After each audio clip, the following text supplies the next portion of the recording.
The RURIKID dynasty from circa 800 to 1600 AD. The trident or trizub is considered a symbol of Rus and was adopted by independent Ukraine in the 20th century as a Ukrainian coat of arms. However, the crests of the RURIKID dynasty are not all uniform and the same, as each ruler rather than each royal house has his own distinct symbol. Seen here are the personal crest of Yaroslav the Wise of the RURIKID dynasty, who ruled from 1019 to 1054 AD. Also on one canvas were the portrait paintings of 54 major rulers, kings, grand princes or dukes, Tsars and Tsarinas, and emperors and empresses of Russia from Rurik in 862 AD to Tsar Alexander III Romanov in 1886 AD. However, his successor, the last Tsar of Russia, Nicholas II, the son of Alexander III, who ruled from 1894 before he abdicated in February 1917 because of the riots in Petrograd or former St. Petersburg, was not included in this painting. The RURIKID rulers of the Rus from Rurik in 862 AD to Tsar Fyodor I Ivanovich in 1598 AD. The Rurik dynasty, or the Rurikids, was a noble lineage founded by the Varangian Prince Rurik, who established himself in Novgrod around the year 862 AD. The Rurikids were the ruling dynasty of Kievan Rus after the conquest of Kiev in what is now Ukraine by Oleg of Novgrod in 882 AD. It was succeeded by the Grand Duchy of Vladimir under Andrei I Urivich, before it disintegrated into various principalities and states in the mid-13th century. Then the most powerful state to eventually arise and form the basis of the modern Russian nation was the Grand Duchy of Moscow under Ivan I, and finally under Ivan IV aka the Terrible, who formed the Tsardom of Moscow. The Rurikid dynasty ended and became extinct with the death of Tsar Fyodor I Ivanovich, the childless son of Ivan IV in 1598. Notice again that the double-headed eagle symbol of the Byzantine Paleologan dynasty of Sofia, or Zoe Paleologina, who was the Grand Princess Consort of Ivan III, was copied and adopted into the coat of arms of the Tsardom of Moscow and of all Rus or Russia by Ivan IV, or the Terrible. The Rurikid dynasty. The rulers of Novgrod and princes of Kievan Rus. Rurik of Ladoga or Novrogod, circa 824 to 879 AD according to the 12th century primary chronicle, was a Varangian chieftain of the Rus who in the year 862 AD was invited to reign in Novgorod.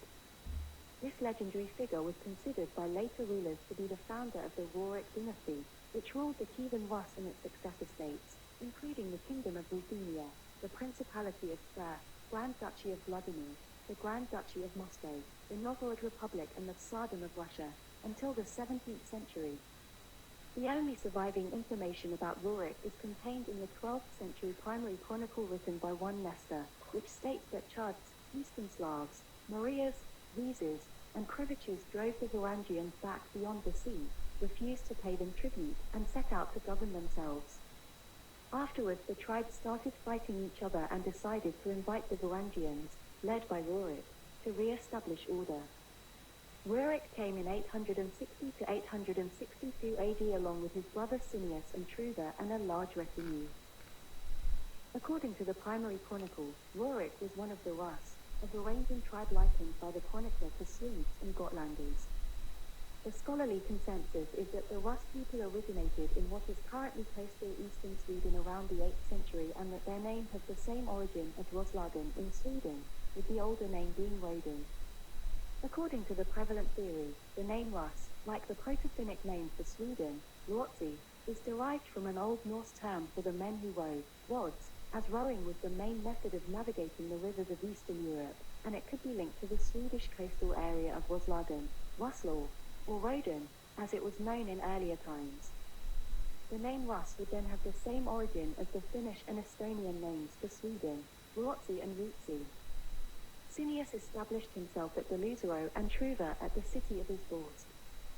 Truva and Cineas died shortly after the establishment of their territories, and Rurik consolidated these lands into his own territory.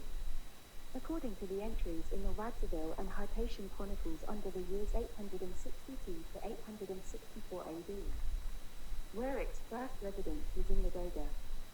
He later moved to seek his power to Novgorod, a fort built not far from the source of the Volkhov River. The meaning of this place name in medieval Russian is new fortification, while the current meaning, new city, developed later. Rurik remained in power until his death in 879 AD at the age of 54 or 55. On his deathbed, Rurik bequeathed his realm to Oleg, who belonged to his kin, and entrusted to Oleg's hand his son Igor, for he was very young. Oleg moved the capital to Kiev, by murdering Arskold and Dyar, the then chieftains of Kiev, usurping them and taking the city, and then founded the state of Kievan Rus, which was ruled by Rurik's successors, his son Igor and Igor's descendants. The state persisted until the Mongol invasion in 1240 AD. In Estonian folklore there is a tale of three brothers, who were born as sons of a peasant, but, through great bravery and courageousness, all later became rulers in foreign countries. The brothers were called RURIKID meaning troublemaker, Sinius meaning loosenate, and Truvar meaning loyal man, Estonianized names for Rurik and his brothers Sinius and Truvar, names given to them by their childhood friend.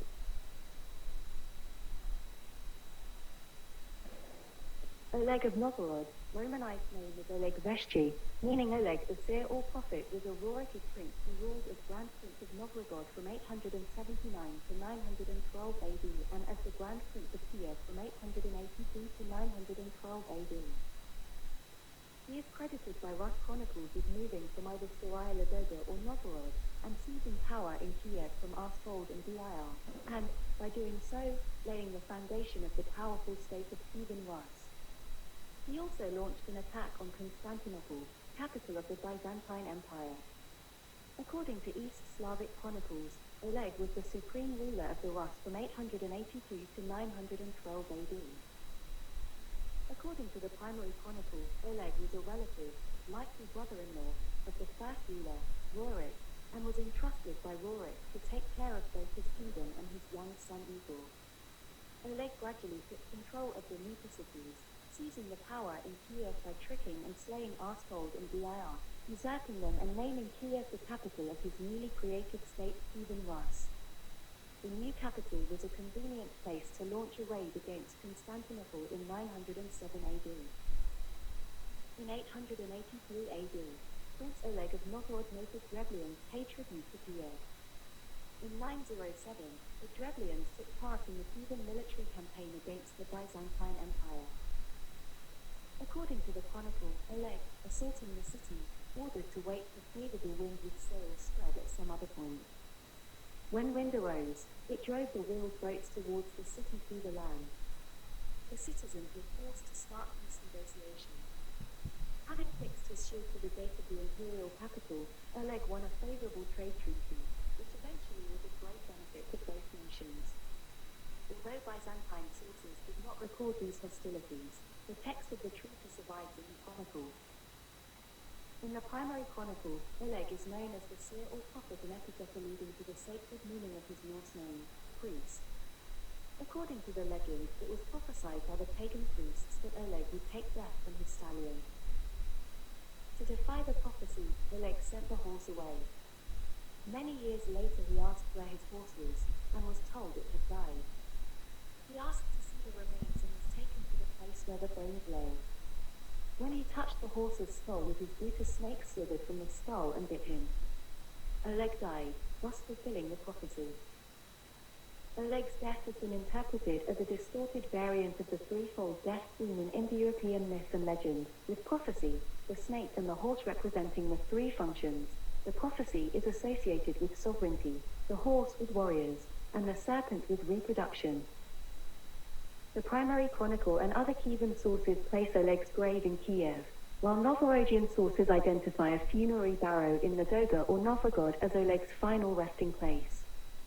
Oleg the Seer was succeeded by Igor the son of Rurik after ruling for a total of 33 years and died at the age of 66 or 67. Igor the Old of Kiev was a Rurikid ruler of Kievan Rus from 912 to 945 AD. Information about Igor comes mostly from the primary chronicle. This document has Igor as the son of Rurik, the first ruler of Kievan Rus. On his deathbed, Rurik bequeathed his realm to Oleg, who belonged to his kin, and entrusted to Oleg's hand his son Igor, for he was very young.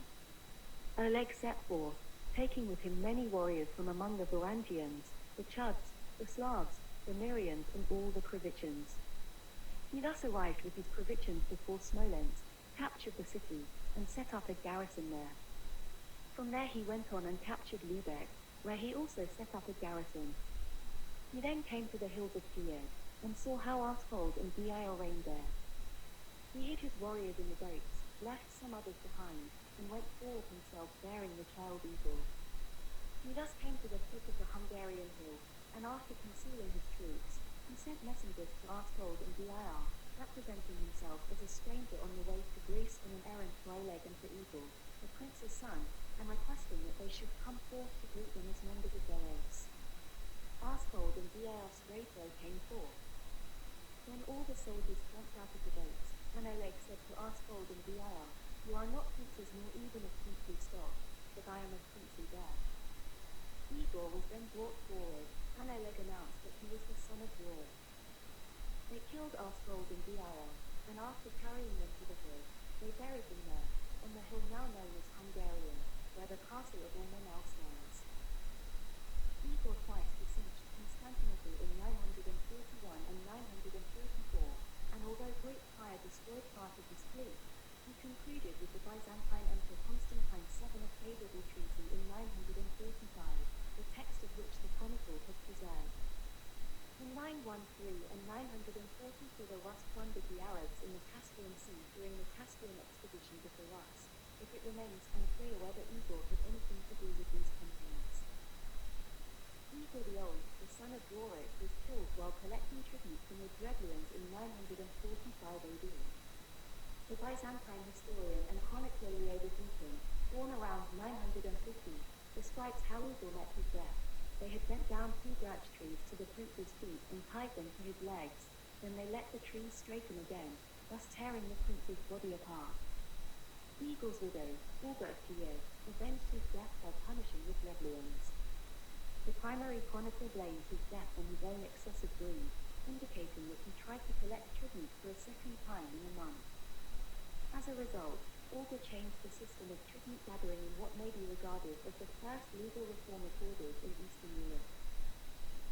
Referring to the Iochin Chronicle, the Swedish princess Afanda, whose existence has been questioned by many historians, is Igor's mother. The name Inga may have come from the Finnish, Ishora, main Inga. Igor the Old ruled for 33 years in Kiev and was dramatically killed by the Drevlians at the age of 67 or 68. His widow wife, the Grand Princess Olga, took over his reign.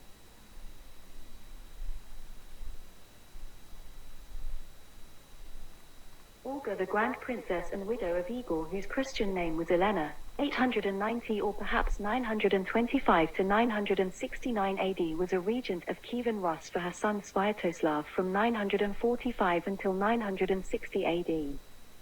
Following her baptism, Olga took the Greek name Ellen, Romanized, Helena or Helen in English. She is known for her subjugation of the Drevlians, a tribe that had killed her husband Igor of Kiev. Even though it would be her grandson Vladimir I who would convert the entire Kievan Rus nation to Christianity, because of her efforts to spread Christianity through Rus, Olga is venerated as a saint in the Eastern Orthodox Church with the epithet equal to the Apostles, and her feast day is the 11th of July. While Olga's birth date is unknown, it could be as early as 890 AD and as late as 925 AD. According to the primary chronicle, Olga was of Varangian, Viking, origin and was born in Pskov. Little is known about her life before her marriage to Prince Igor I of Kiev and the birth of their son, Sviatoslav I. According to Alexei Karpov, a specialist in the history of ancient Russia, Olga was no more than 15 years old at the time of her marriage. Igor was the son and heir of Rurik, founder of the Rurik dynasty. After his father's death, Igor was under the guardianship of Oleg, who had consolidated power in the region, conquering neighboring tribes and establishing a capital in Kiev. This loose tribal federation became known as Kievan Rus, a territory covering what are now parts of Russia, Ukraine, and Belarus. The Drevlians were a neighboring tribe with which the growing Kievan Rus Empire had a complex relationship. The Drevlians had joined Kievan Rus in military campaigns against the Byzantine Empire and paid tribute to Igor's predecessors. They stopped paying tribute upon Oleg's death and instead gave money to a local warlord. In 945 AD, Igor set out for the Drevlian capital, Iskorostan, to force the tribe to pay tribute to Kievan Rus. Confronted by Igor's larger army, the Drevlians backed down and paid him. As Igor and his army rode home, however, he decided the payment was not enough and returned, with only a small escort, seeking more tribute. Upon his arrival in their territory, the Drevlians murdered Igor. According to the Byzantine chronicler Leo the Deacon, Igor's death was caused by a gruesome act of torture in which he was captured by them, tied to tree trunks, and torn in two. D. Sullivan has suggested that Leo may have invented this sensationalist version of Igor's death, taking inspiration from Diodorus Siculus' account of a similar killing method used by the Robosines, who lived near the Isthmus of Corinth and was killed by Theseus. After Igor's death in 945 AD, Olga ruled Kievan Rus as regent on behalf of their son Sviatoslav. She was the first woman to rule Kievan Rus. Little is known about Olga's tenure as ruler of Kiev, but the primary chronicle does give an account of her accession to the throne and her bloody revenge on the Drevlians for the murder of her husband, as well as some insight into her role as civil leader of the Kievan people. According to archaeologist Sergei Belitsky, Olga, like all the other rulers before Vladimir the Great, was also using the bident as her personal symbol. After Igor's death at the hands of the Drevlians, Olga assumed the throne because her 3-year-old son Sviatoslav was too young to rule. The Drevlians, emboldened by their success in ambushing and killing the king, sent a messenger to Olga proposing that she marry his murderer, Prince Mal. 20 Drevlian negotiators voted to Kiev to pass along their king's message and to ensure Olga's compliance. They arrived in her court and told the queen why they were in Kiev, to report that they had slain her husband, and that Olga should come and marry their Prince Mal. Olga responded, "Your proposal is pleasing to me. Indeed, my husband cannot rise again from the dead. But I desire to honor you tomorrow in the presence of my people. Return now to your boat, and remain there with an aspect of arrogance. I shall send for you on the morrow, and you shall say, 'We will not ride on horses nor go on foot. Carry us in our boat.' And you shall be carried in your boat." When the Drevlians returned the next day, they waited outside Olga's court to receive the honor she had promised. When they repeated the words she had told them to say, the people of Kiev rose up, carrying the Drevlians in their boat. The ambassadors believed this was a great honor, as if they were being carried by palanquin. The people brought them into the court, where they were dropped into a trench that had been dug the day before under Olga's orders, where the ambassadors were buried alive. It is written that Olga bent down to watch them as they were buried and inquired whether they found the honor to their taste. Olga then sent a message to the Drevlians that they should send their distinguished men to her in Kiev, so that she might go to their prince with due honor. The Drevlians, unaware of the fate of the first diplomatic party, gathered another party of men to send the best men who governed the land of Dyaeva. When they arrived, Olga commanded her people to draw them a bath and invited the men to appear before her after they had bathed. When the Drevlians entered the bathhouse, Olga had it set on fire from the doors, so that all the Drevlians within burned to death. Olga sent another message to the Drevlians, this time ordering them to prepare great quantities of mead in the city where you killed my husband, that I may weep over his grave and hold a funeral feast for him. When Olga and a small group of attendants arrived at Igor's tomb, she did indeed weep and hold a funeral feast. The Drevlians sat down to join them and began to drink heavily. When the Drevlians were drunk, she ordered her followers to kill them, and went about herself egging on her retinue to the massacre of the Drevlians. According to the primary chronicle, 5,000 Drevlians were killed on this night, but Olga returned to Kiev to prepare an army to finish off the survivors. The initial conflict between the armies of the two nations went very well for the forces of Kievan Rus, who won the battle handily and drove the survivors back into their cities. Olga then led her army to Iskorostan, what is today Korostan, the city where her husband had been slain, and laid siege to the city. The siege lasted for a year without success when Olga thought of a plan to trick the Drevlians. She sent them a message: "Why do you persist in holding out? All your cities have surrendered to me and submitted to tribute, so that the inhabitants now cultivate their fields and their lands in peace. But you had rather die of hunger, without submitting to tribute." The Drevlians responded that they would submit to tribute, but that they were afraid she was still intent on avenging her husband.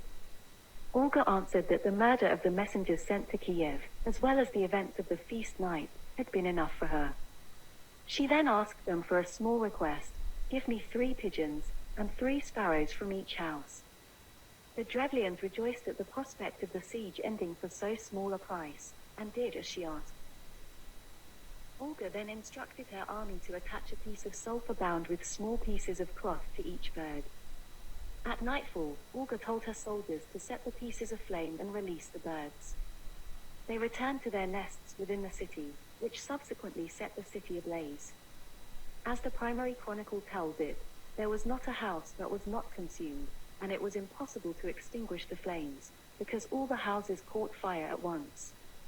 As the people fled the burning city, Olga ordered her soldiers to catch them, killing some of them and giving the others as slaves to her followers. She left the remnant to pay tribute. Olga remained regent ruler of Kievan Rus with the support of the army and her people. She changed the system of tribute gathering in the first legal reform recorded in Eastern Europe. She continued to evade proposals of marriage, defended the city during the siege of Kiev in 968, and saved the power of the throne for her son. After her dramatic subjugation of the Drevlians, the primary chronicle recounts how Olga passed through the land of Daiva, accompanied by her son and her retinue, establishing laws and tribute. Her trading posts and hunting reserves are there still. As queen, Olga established trading posts and collected tribute along the Msta and the Luga rivers. She established hunting grounds, boundary posts, towns, and trading posts across the empire. Olga's work helped to centralize state rule with these trade centers, called Pagosti, which served as administrative centers in addition to their mercantile roles. Olga's network of Pagosti or trade centers would prove important in the ethnic and cultural unification of the Rus people, and her border posts began the establishment of national boundaries for the kingdom. During her son's prolonged military campaigns, she remained in charge of Kiev, residing in the castle of Vyshgorod with her grandsons. The primary chronicle does not go into additional detail about Olga's time as regent, but does tell the story of her conversion to Christianity and subsequent effect on the acceptance of Christianity in Eastern Europe.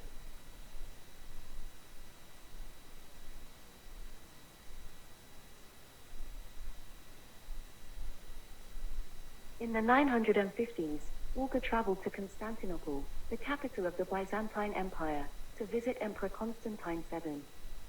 Once in Constantinople, Olga converted to Christianity with the assistance of the emperor and the patriarch.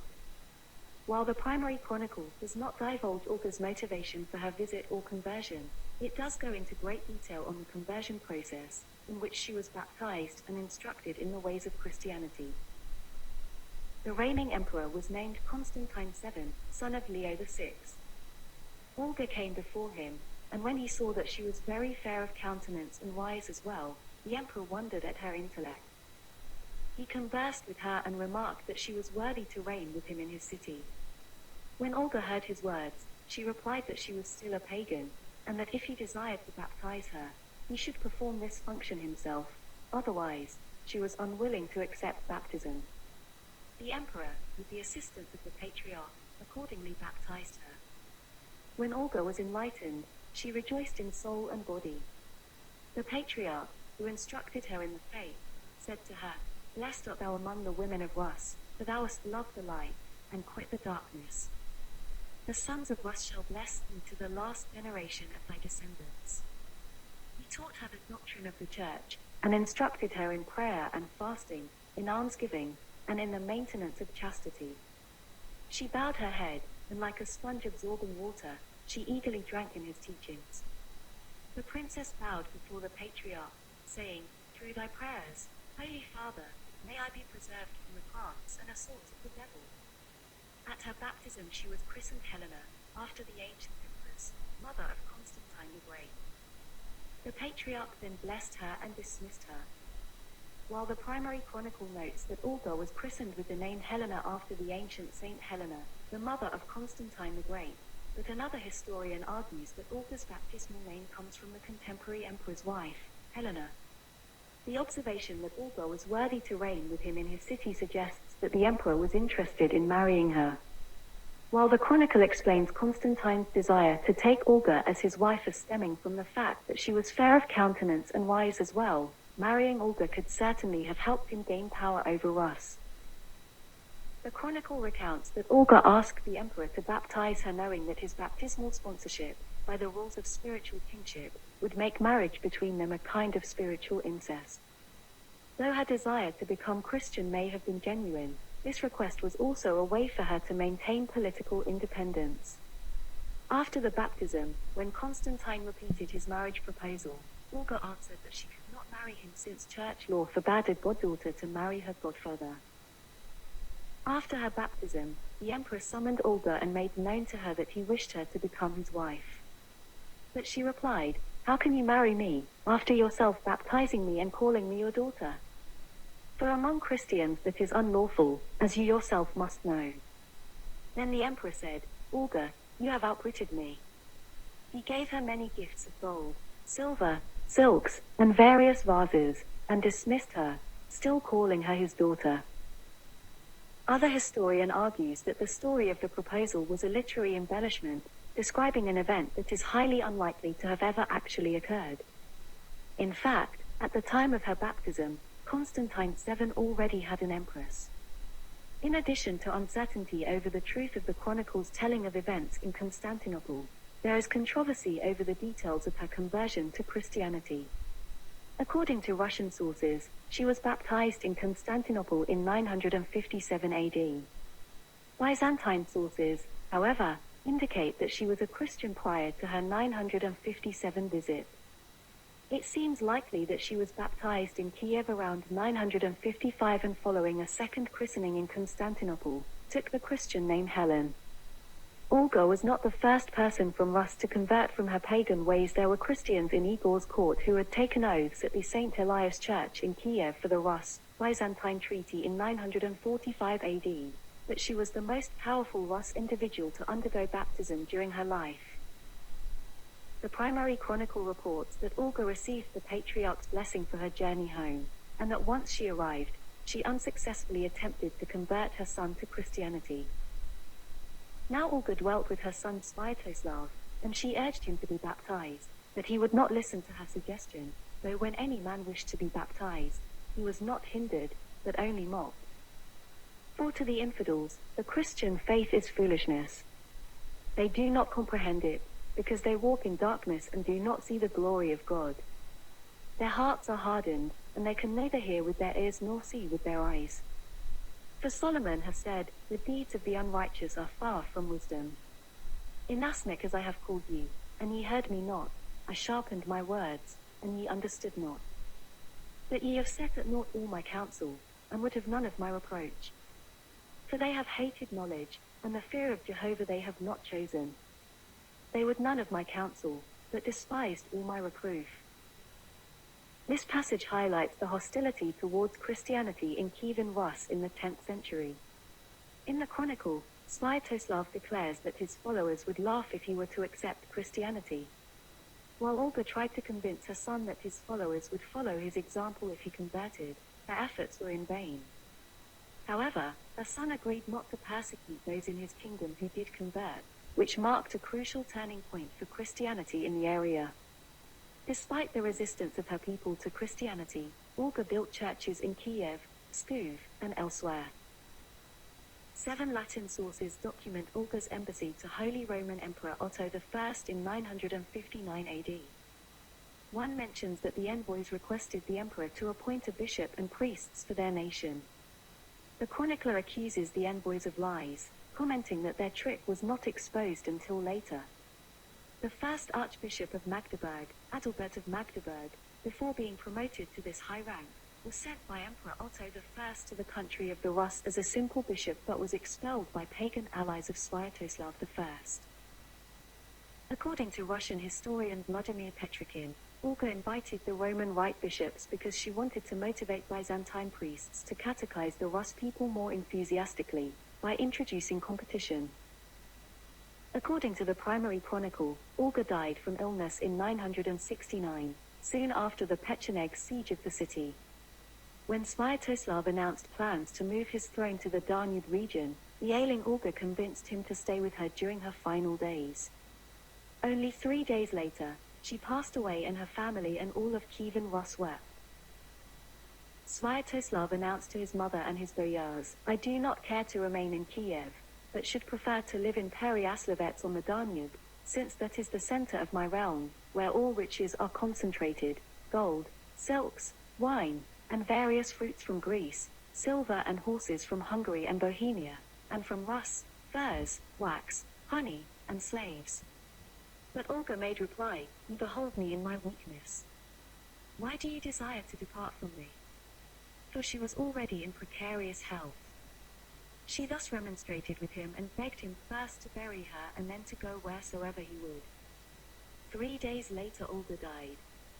Her son wept for her with great mourning, as did likewise her grandsons and all the people. They thus carried her out, and buried her in her tomb. Olga had given command not to hold a funeral feast for her, for she had a priest who performed the last rites over the sainted princess. Although he disapproved of his mother's Christian tradition, Sviatoslav heeded Olga's request that her priest, Gregory, conduct a Christian funeral without the ritual pagan burial feast. Her tomb remained in Kiev for over 2 centuries, but was destroyed by the Mongolian Tatar armies of Batu Khan in 1240. At the time of her death, it seemed that Olga's attempt to make Kievan Rus a Christian territory had been a failure. Nonetheless, Olga's Christianizing mission would be brought to fruition by her grandson, Vladimir I, who officially adopted Christianity in 988 AD. The primary chronicle highlights Olga's holiness in contrast to the pagans around her during her life, as well as the significance of her decision to convert to Christianity. Olga was the precursor of the Christian land, even as the dayspring precedes the sun and as the dawn precedes the day. For she shone like the moon by night, and she was radiant among the infidels like a pearl in the mire, since the people were soiled, and not yet purified of their sin by holy baptism.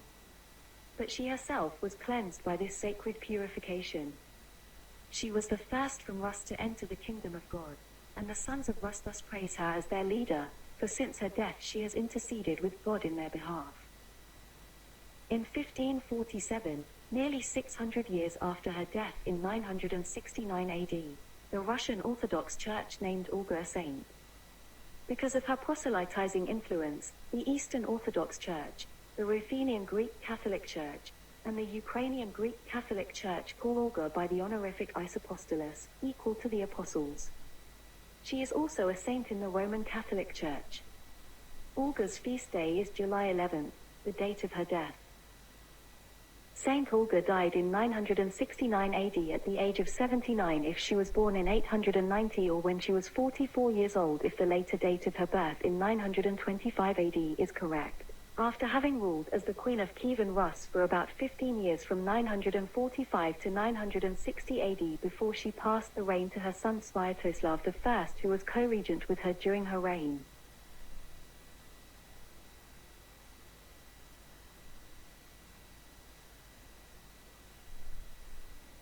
Sviatoslav I Igorevich was a son of Zedibor and Olga of Kiev. He was born in 943 AD and was junior co-regent with his Grand Princess widowed mother Olga at the age of 3 in 945 and ruled to his death in 972 AD at the age of 30. He was the Grand Prince of Kiev, famous for his persistent campaigns in the east and south, which precipitated the collapse of 2 great powers of Eastern Europe, Khazaria and the First Bulgarian Empire. He also conquered numerous East Slavic tribes, defeated the Alans and attacked the Volga Bulgars, and at times was allied with the Pechenegs and Magyars, or the Hungarians. His decade-long reign over the Kievan Rus was marked by rapid expansion into the Volga River Valley, the Pontic Steppe, and the Balkans. By the end of his short life, Sviatoslav carved out for himself the largest state in Europe, eventually moving his capital in 969 AD from Kiev, modern-day Ukraine, to Pereyaslavets, identified as the modern village of Nufru, Romania on the Danube. In contrast with his mother's conversion to Christianity, Sviatoslav remained a staunch pagan all of his life. Due to his abrupt death in ambush, his conquests, for the most part, were not consolidated into a functioning empire, while his failure to establish a stable succession led to a fratricidal feud among his three sons, resulting in two of them, Yaroslav the eldest and Oleg the second son, being killed. The primary chronicle records Sviatoslav as the first ruler of the Kievan Rus with a name of Slavic origin, as opposed to his predecessors, whose names had Old Norse forms. Some scholars see the name of Sviatoslav is composed of the Slavic roots for holy and glory. Virtually nothing is known about Sviatoslav's childhood and youth, which he spent reigning in Novgorod. Sviatoslav's father, Igor, was killed by the Drevlians around 945 AD, and his mother, Olga, ruled as regent in Kiev until Sviatoslav reached maturity around 963 AD. Sviatoslav was tutored by a Varangian named Asmod. The tradition of employing Varangian tutors for the sons of ruling princes survived well into the 11th century. Sviatoslav appears to have had little patience for administration. His life was spent with his druzhina, meaning roughly, company in permanent warfare against neighboring states. According to the primary chronicle, he carried neither wagons nor kettles on his expeditions, and he boiled no meat, rather cutting off small strips of horseflesh, game, or beef to eat after roasting it on the coals.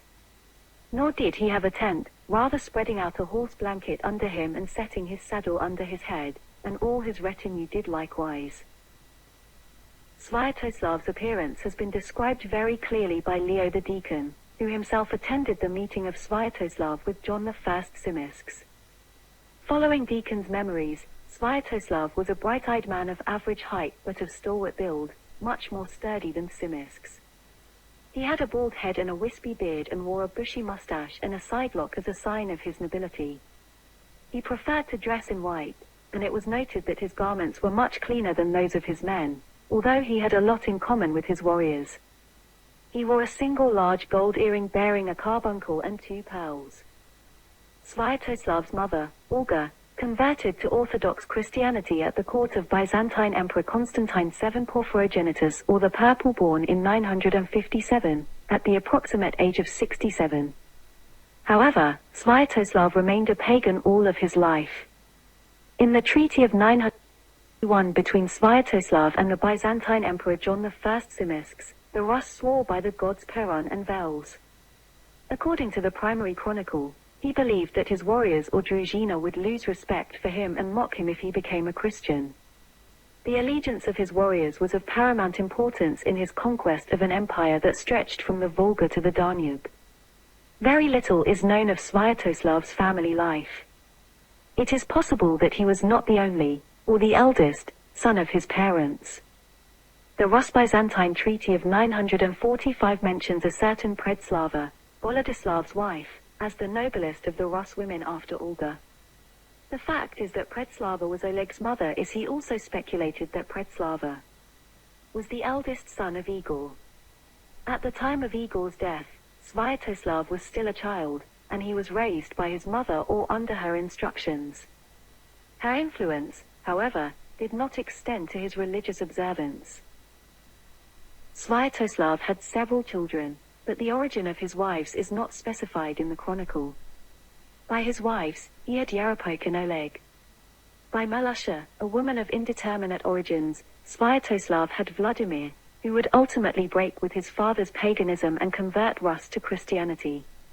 John Skylitz is reported that Vladimir had a brother named Svengus. Whether this Svengus was a son of Sviatoslav, a son of Malusha by a prior or subsequent husband, or an unrelated Rus nobleman is unclear.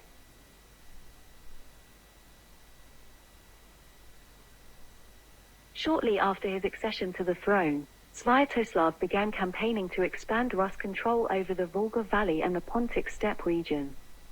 His greatest success was the conquest of Khazaria, which for centuries had been one of the strongest states of Eastern Europe. The sources are not clear about the roots of the conflict between Khazaria and Rus, so several possibilities have been suggested. The Rus had an interest in removing the Khazar hold on the Volga trade route because the Khazars collected duties from the goods transported by the Volga. Historians have suggested that the Byzantine Empire may have incited the Rus against the Khazars, who fell out with the Byzantines after the persecutions of the Jews in the reign of Romanus I Lecapenus. Sviatoslav began by rallying the East Slavic vassal tribes of the Khazars to his cause. Those who would not join him, such as the Viatics, were attacked and forced to pay tribute to the Kievan Rus rather than to the Khazars. According to a legend recorded in the primary chronicle, Sviatoslav sent a message to the Viatic rulers, consisting of a single phrase, "I want to come at you." This phrase is used in modern Russian and Ukrainian, usually misquoted as "idunave," to denote an unequivocal declaration of one's intentions. Proceeding by the Oka and Volga rivers, he attacked Volga Bulgaria. He employed Ogars and Pecheneg mercenaries in this campaign, perhaps to counter the superior cavalry of the Khazars and Bulgars. Sviatoslav destroyed the Khazar city of Sarkal around 965, possibly sacking, but not occupying, the Khazar city of Kerch on the Crimea as well. At Sarkal he established a Rus settlement called Vasilyevicha, the White Tower or the White Fortress, the East Slavic translation for Sarkal. He subsequently destroyed the Khazar capital of Otyl. A visitor to Otyl wrote soon after Sviatoslav's campaign, "The Rus attacked, and no grape or raisin remained, not a leaf on a branch." Although Sviatoslav, the Rus leader, also sacked Samandar, he did not bother to occupy the Khazar heartlands north of the Caucasus Mountains permanently. On his way back to Kiev, Sviatoslav chose to strike against the Ossetians and force them into subservience. Therefore, Khazar successor statelets continued their precarious existence in the region. The destruction of Khazar imperial power paved the way for Kievan Rus to dominate north-south trade routes through the steppe and across the Black Sea, routes that formerly had been a major source of revenue for the Khazars. Moreover, Sviatoslav's campaigns led to increased Slavic settlement in the region of the Saltovo-Myaki culture, greatly changing the demographics and culture of the transitional area between the forest and the steppe. The annihilation of Khazaria was undertaken against the background of the Rus-Byzantine alliance, concluded in the wake of Igor's Byzantine campaign in 944. Close military ties between the Rus and Byzantium are illustrated by the fact, reported by John Skylitzes, that a Rus detachment accompanied Byzantine Emperor Nikephoros Phokas in his victorious naval expedition to Crete. In 967 or 968, Nikephoros II sent his agent, Kalakairos, to persuade Sviatoslav to assist the Byzantines in a war against Bulgaria. Sviatoslav was paid £15,000 of gold and set sail with an army of 60,000 men, including thousands of Pecheneg mercenaries. Sviatoslav defeated the Bulgarian ruler Boris II, and proceeded to occupy the whole of northern Bulgaria. Meanwhile, the Byzantines bribed the Pechenegs to attack and besiege Kiev, where Olga stayed with Sviatoslav's son Vladimir. The siege was relieved by the Druzhina of Pretich, and immediately following the Pecheneg retreat, Olga sent a reproachful letter to Sviatoslav. He promptly returned and defeated the Pechenegs, who continued to threaten Kiev. Sviatoslav refused to turn his Balkan conquests over to the Byzantines, and the parties fell out as a result. To the chagrin of his boyars and his mother, who died within 3 days after learning about his decision, Sviatoslav decided to move his capital to Pereyaslavets in the mouth of the Danube due to the great potential of that location as a commercial hub. In the primary chronicle record for 969, Sviatoslav explains that it is to Pereyaslavets, the center of his lands, all the riches flow: gold, silks, wine, and various fruits from Greece, silver and horses from Hungary and Bohemia, and from Rus furs, wax, honey, and slaves. In summer 969, Sviatoslav left Rus again, dividing his dominion into 3 parts, each under a nominal rule of one of his sons. At the head of an army that included Pecheneg and Magyar auxiliary troops, he invaded Bulgaria again, devastating Thrace, capturing the city of Philippopolis, and massacring its inhabitants. Nikephoros too responded by repairing the defenses of Constantinople and raising new squadrons of armored cavalry. In the midst of his preparations, Nikephoros was overthrown and killed by John Tzimiskes, who thus became the new Byzantine emperor.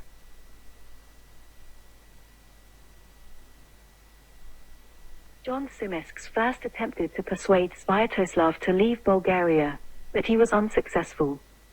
Challenging Byzantine authority, Sviatoslav crossed the Danube and laid siege to Adrianople, causing panic in the streets of Constantinople in summer 970. Later that year, the Byzantines launched a counteroffensive. Being occupied with suppressing a revolt brought by Bardas Phokas in Asia Minor, John Tzimiskes sent his commander-in-chief, Bardas Skleros, who defeated the coalition of Rus, Pechenegs, Magyars, and Bulgarians in the Battle of Archidiopolis. Meanwhile, John, having quelled the revolt of Bardas Phokas, came to the Balkans with a large army and promoting himself as the liberator of Bulgaria from Sviatoslav, penetrated the impracticable mountain passes and shortly thereafter captured Marcianopolis, where the Rus were holding a number of Bulgar princes hostage. Sviatoslav retreated to Dorostelin, which the Byzantine armies besieged for 6 to 5 days. Cut off and surrounded, Sviatoslav came to terms with John and agreed to abandon the Balkans, renounce his claims to the southern Crimea, and return west of the Dnieper River. In return, the Byzantine emperor supplied the Rus with food and safe passage home. Sviatoslav and his men set sail and landed on Berezan Island at the mouth of the Dnieper, where they made camp for the winter. Several months later, according to the primary chronicle, their camp was devastated by famine, so that even a horse's head could not be bought for less than a half hryvnia. While Sviatoslav's campaign brought no tangible results for the Rus, it weakened the Bulgarian state and left it vulnerable to the attacks of Basil the Bulgar Slayer 4 decades later. Fearing that the peace with Sviatoslav would not endure, the Byzantine emperor induced the Pecheneg Khan Kuria to kill Sviatoslav before he reached Kiev. This was in line with the policy outlined by Constantine VII Porphyrogenitus in De Administrando Imperio of fomenting strife between the Rus and the Pechenegs. According to the Slavic chronicle, Svenold attempted to warn Sviatoslav to avoid the Dnieper rapids, but the prince slighted his wise advice and was ambushed and slain by the Pechenegs when he tried to cross the cataracts near Khortytsia early in 972. The primary chronicle reports that his skull was made into a chalice by the Pecheneg Khan. Following Sviatoslav's death, tensions among his sons grew. A war broke out between his legitimate sons, Oleg and Yarapok, in 976, at the conclusion of which Oleg was killed. In 977 Vladimir fled Novgorod to escape Oleg's fate and went to Scandinavia, where he raised an army of Varangians and returned in 980. Yarapok was killed, and Vladimir I, the grandson of Igor and Olga, became the sole ruler of Kievan Rus. Yarapok I Sviatoslavich, born 952 to his death in 980 AD, was a young and rather enigmatic ruler of Kiev between 972 and 980. He was the oldest son of Sviatoslav I. His royal title is traditionally translated as prince.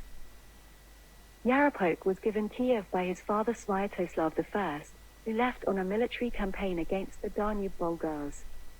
Soon after Sviatoslav's death, however, civil war began between Yarapok and his brothers Oleg and Vladimir I.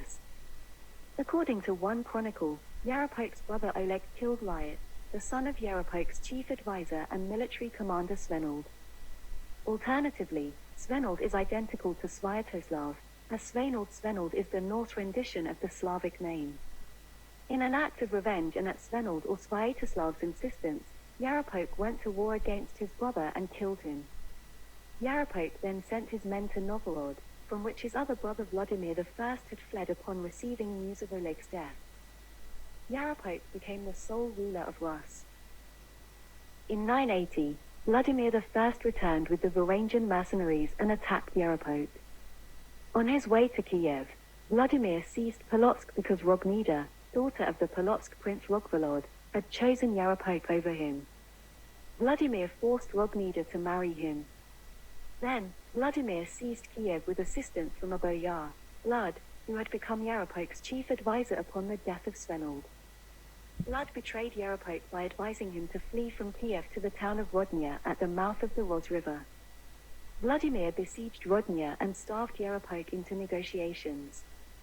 Yaropolk trusted Vlad's and his brother's promises of peace and left for Vladimir I's headquarters, where he was killed in an ambush by 2 Varangians.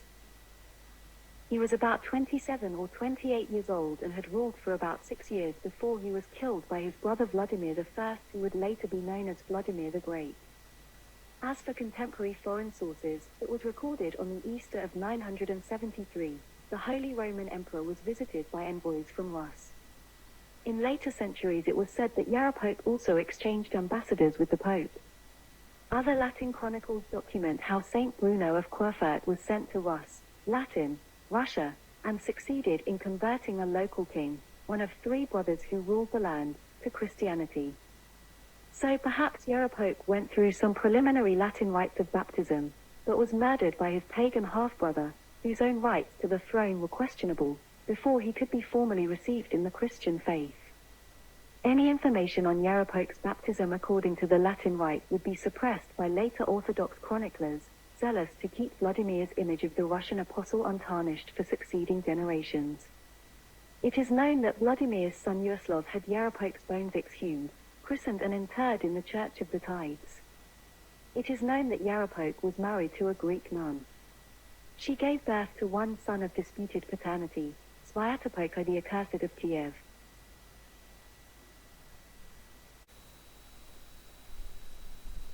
Vladimir I, or Volodymyr I in Ukrainian, born 958 to his death on the 15th of July 1015 AD, called the Great, was Prince of Novgorod, Grand Prince of Kiev, and ruler of Kievan Rus from 980 to 1015 AD. Vladimir's father was Prince Svyatoslav I of Kiev of the RURIK dynasty.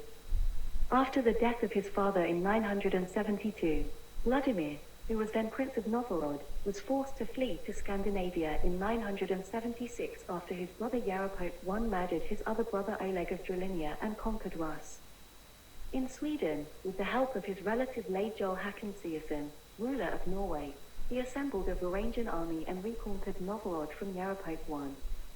By 980, Vladimir had consolidated the Rus realm from modern-day Belarus, Russia and Ukraine to the Baltic Sea and had solidified the frontiers against incursions of Bulgarians, Baltic tribes and eastern nomads. Originally a follower of Slavic paganism, Vladimir converted to Christianity in 988 and Christianized the Kievan Rus. He is thus also known as Saint Vladimir.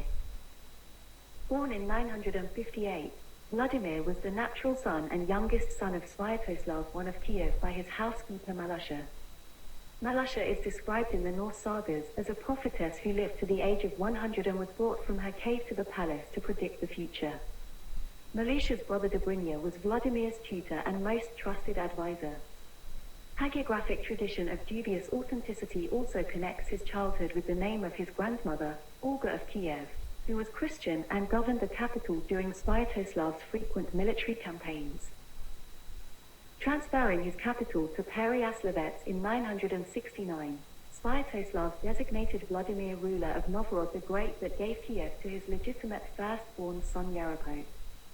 After Svyatoslav's death at the hands of the Pechenegs in 972, a fratricidal war erupted in 976 between Yaropolk and his younger brother Oleg, ruler of the Drevlians. In 977, Vladimir fled to his kinsman Håkon Siason, ruler of Norway, collecting as many Norse warriors as he could to assist him to recover Novgorod. On his return the next year, he marched against Yaropolk. On his way to Kiev he sent ambassadors to Rogvolod, Prince of Polotsk, to sue for the hand of his daughter Rognida, or in Norse Ragnvald. The highborn princess refused to affiance herself to the son of a bondswoman and was betrothed to Yaropolk, so Vladimir attacked Polotsk, slew Rogvolod, and took Rognida by force, slaying her parents. Polotsk was a key fortress on the way to Kiev, and capturing Polotsk and Smolensk facilitated the taking of Kiev in 980, where he slew Yaropolk by treachery and was proclaimed Knyaz, or Grand Prince of all Kievan Rus. Vladimir continued to expand his territories beyond his father's extensive domain. In 981 he seized the Chervan town from the Poles, In 981 to 982 he suppressed the Vyatiki rebellion. In 983 he subdued the Yatvinjans. In 984 he conquered the Radimics. And in 985 he conducted a military campaign against the Volga Bulgars, planting numerous fortresses and colonies on his way. According to the early Slavic chronicle, the Tale of Bygone Years, which describes life in Kievan Rus up to the year 1110, he sent his envoys throughout the world to assess first-hand the major religions of the time: Islam, Roman Catholicism, Judaism, and Byzantine Orthodoxy. They were most impressed with their visit to Constantinople, saying, "We knew not whether we were in heaven or on earth. We only know that God dwells there among the people, and their service is fairer than the ceremonies of other nations." The primary chronicle reports that in the year 987, after consultation with his boyars, Vladimir the Great sent envoys to study the religions of the various neighboring nations whose representatives had been urging him to embrace their respective faiths. The result is described by the chronicler Nestor. Of the Muslim Bulgarians of the Volga, the envoys reported there is no gladness among them, only sorrow and a great stench. He also reported that Islam was undesirable due to its prohibition of alcoholic beverages and pork. Vladimir remarked on the occasion, "Drinking is the joy of all Rus. We cannot exist without that pleasure." Ukrainian and Russian sources also describe Vladimir consulting with Jewish envoys and questioning them about their religion, but ultimately rejecting it as well, saying that their loss of Jerusalem was evidence that they had been abandoned by God. His emissaries also visited Greece's Latin Rite Christian and Eastern Rite Christian missionaries. Ultimately, Vladimir settled on Eastern Christianity.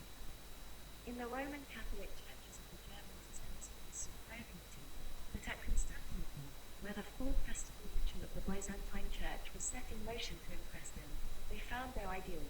"We no longer knew whether we were in heaven or on earth," they reported, describing a majestic divine liturgy in Hagia Sophia, "nor such beauty, and we know not how to tell of it." Vladimir was impressed by this account of his envoys. In 988, having taken the town of Tsars in Crimea, boldly negotiated for the hand of Emperor Basil II's sister, Anna. Never before had a Byzantine imperial princess, and one born in the purple at that, married a barbarian, as matrimonial offers of French kings and German emperors had been peremptorily rejected. In short, to marry the 27-year-old princess to a pagan Slav seemed impossible. Vladimir was baptized at Tsars, however, taking the Christian name of Basil out of compliment to his imperial brother-in-law.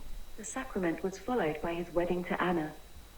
Returning to Kiev in triumph, he destroyed pagan monuments and established many churches, starting with a church dedicated to Saint Basil and the Church of the Tides. In 987, Bardas Skleras and Bardas Phokas revolted against the Byzantine Emperor Basil II. Both rebels briefly joined forces, but then Bardas Phokas proclaimed himself emperor on the 14th of September 987. Basil II turned to the Kievan Rus for assistance, even though they were considered enemies at that time. Vladimir agreed. In exchange for a marital tie, he also agreed to accept Christianity as his religion and to Christianize his people. When the wedding arrangements were settled, Vladimir dispatched 6,000 troops to the Byzantine Empire, and they helped to put down the revolt. In 988 and 991, he baptized Pecheneg princes Metiga and Kuchug, respectively. Vladimir then formed a great council out of his boyars and set his 12 sons over his subject principalities. All branches of the economy prospered under him. He minted coins and regulated foreign affairs with other countries, such as trade, bringing in Greek wines, Baghdad spices, and Arab horses for the markets of Kiev. According to the primary chronicle, he founded the city of Belgrade in 991. In 992, he went on a campaign against the Croats, most likely the white Croats that lived on the border of modern Ukraine. This campaign was cut short by the attacks of the Pechenegs and around Kiev. In his later years he lived in relative peace with his other neighbors, Bolesław I of Poland, Stephen I of Hungary, and Andrik the Czech, the questionable character mentioned in A Tale of the Bygone Years. After Anna's death, He married again, likely to a granddaughter of Otto the Great.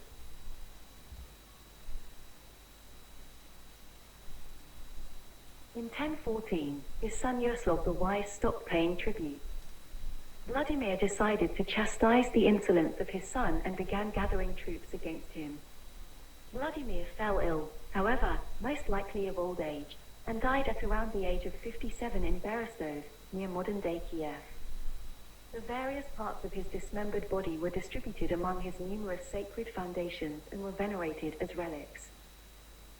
During his Christian reign, Vladimir lived the teachings of the Bible through acts of charity. He would hand out food and drink to the less fortunate, and made an effort to go out to the people who could not reach him. His work was based on the impulse to help one's neighbors by sharing the burden of carrying their cross. He founded numerous churches, including the Desiatinayat Cerkov, church, or cathedral, of the Tides, established schools, protected the poor and introduced ecclesiastical courts. He lived mostly at peace with his neighbors, the incursions of the Pechenegs alone disturbing his tranquility. The fate of all Vladimir's daughters, whose number is around 9, is uncertain. His wives were Alodia, Rogmida of Polotsk, Adela, Malfrida, Anna Porphyrogenitor or the Purple-born, a sister of the Byzantine Emperor Basil II, and a granddaughter of Otto the Great, possibly Rechlinda Otona. He had many concubines, and so his children were numerous. The Eastern Orthodox, Byzantine Rite Lutheran and Roman Catholic churches celebrate the feast day of Saint Vladimir on 15 or the 28th of July, the day of his death in 1015 AD. Vladimir I or the Great was succeeded by Svyatopolk I Vladimirovich or the Accursed, his oldest son. The town Volodymyr in northwestern Ukraine was founded by Vladimir and is named after him. The foundation of another town, Vladimir in Russia, is usually attributed to Vladimir Monomakh. However, some researchers argue that it was also founded by Vladimir the Great. St. Volodymyr's Cathedral, one of the largest cathedrals in Kiev, is dedicated to Vladimir the Great, as was originally the Kiev University.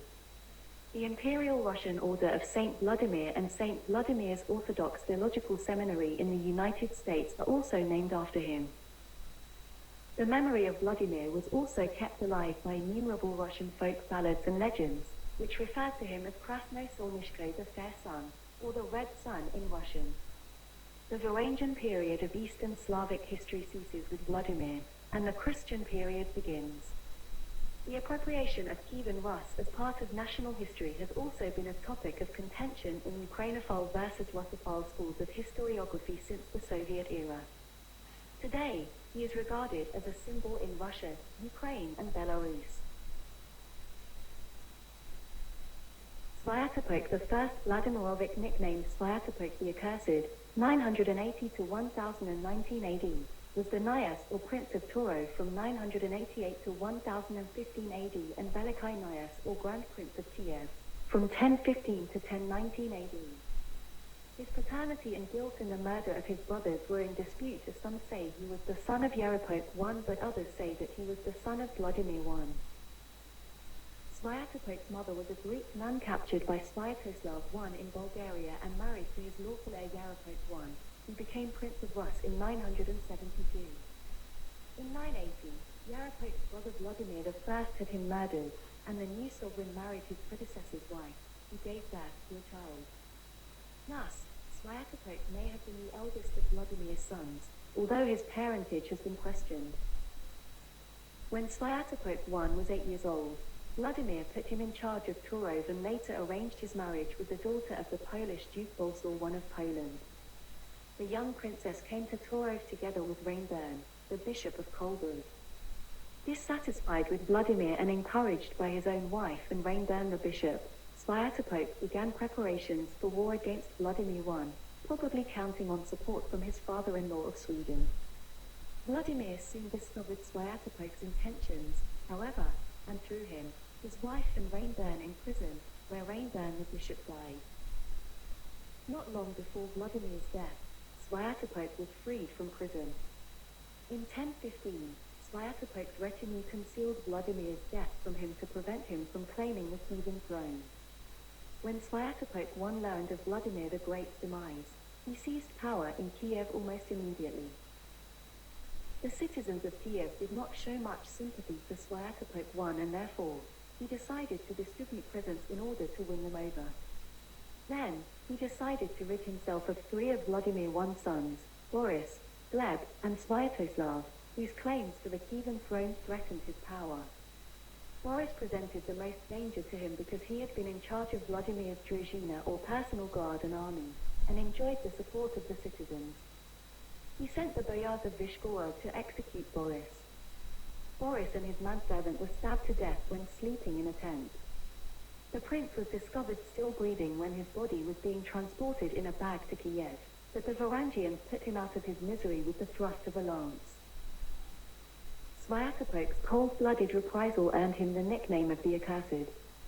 The news of this triple murder reached another son of Vladimir, Yaroslav, Prince of Novgorod, who decided to go to war against Svyatopolk I with the support from the citizens of Novgorod and the Varangians. The battle took place in 1016 not far from Lubeck, near the Dnieper River. Svyatopolk was defeated and fled to Poland. In 1018, he returned to Rus, defeated Yaroslav the Wise with help from his father-in-law, King Olaf of Sweden, and seized Kiev.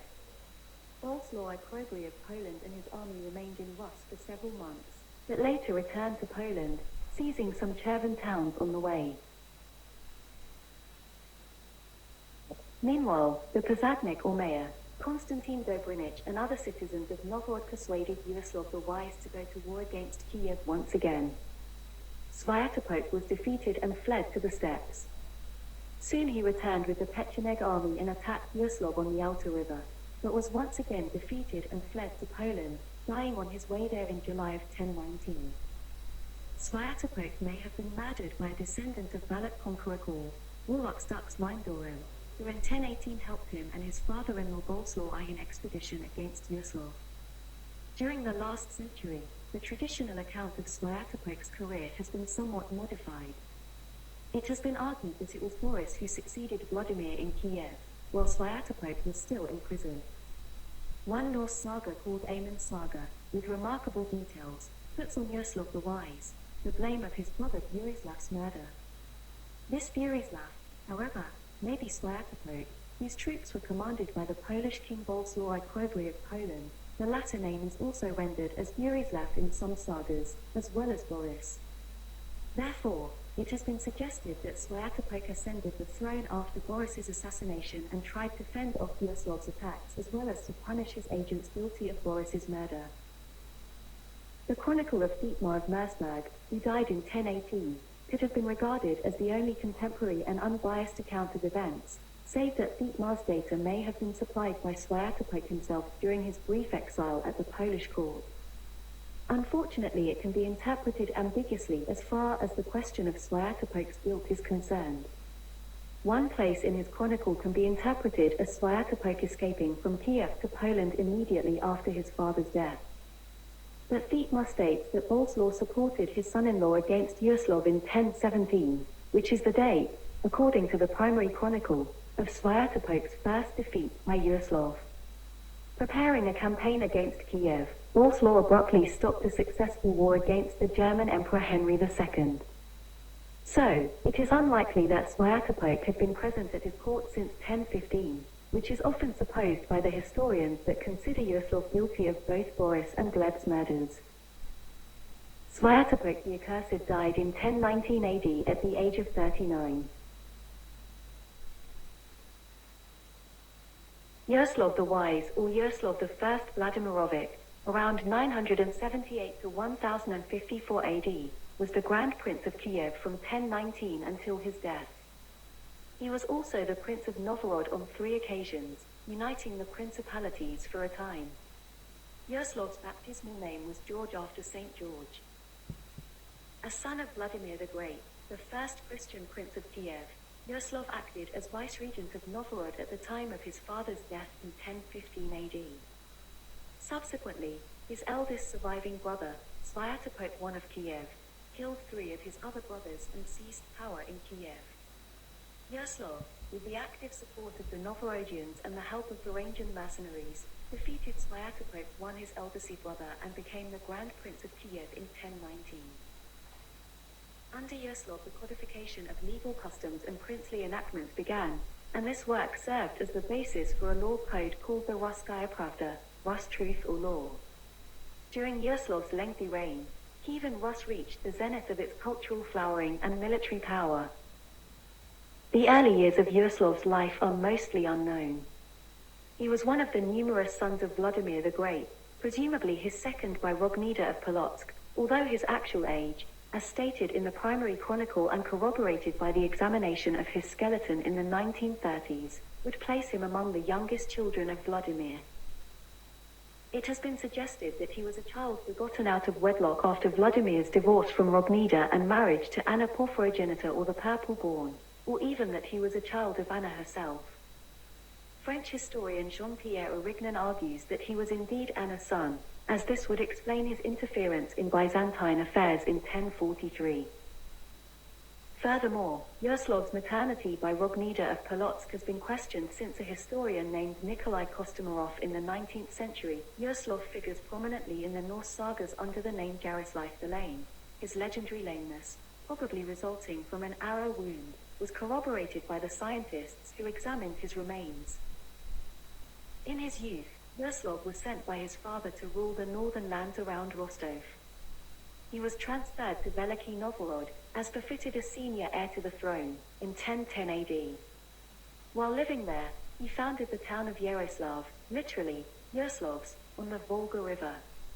His relations with his father were apparently strained, and grew only worse on the news that Vladimir bequeathed the Kievan throne to his younger son, Boris. In 1014 Yaroslav refused to pay tribute to Kiev, and only Vladimir's death, in July 1015, prevented a war.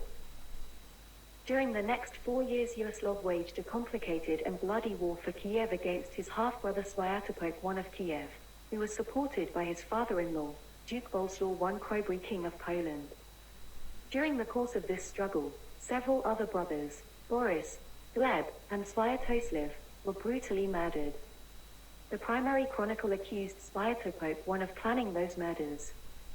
The short Norse saga is often interpreted as recounting the story of Boris' assassination by the Varangians in the service of Yaroslav. However, the victim's name is given there as Burislav, which is also a name of Boleslaus I in the Scandinavian sources. It is thus possible that the saga tells the story of Yaroslav's struggle against Svyatopolk, whose troops were commanded by the Polish Duke, and not against Boris. Yaroslav defeated Svyatopolk I in their first battle, in 1016, and Svyatopolk I fled to Poland. Svyatopolk I returned in 1018 with Polish troops furnished by his father-in-law, seized Kiev, and pushed Yaroslav back into Novgorod. Yaroslav prevailed over Svyatopolk I, and in 1019 firmly established his rule over Kiev. One of his first actions as a Grand Prince was to confer on the loyal Novgorodians, who had helped him to gain the Kievan throne, numerous freedoms and privileges. Thus, the foundation of the Novgorod Republic was laid. For their part, the Novgorodians respected Yaroslav more than they did other Kievan princes, and the princely residence in their city, next to the marketplace, and where the Vesh or popular assembly often convened, was named Yaroslav's court after him. It probably was during this period that Yaroslav promulgated the first code of laws in the lands of the East Slavs, the Russkaya Pravda.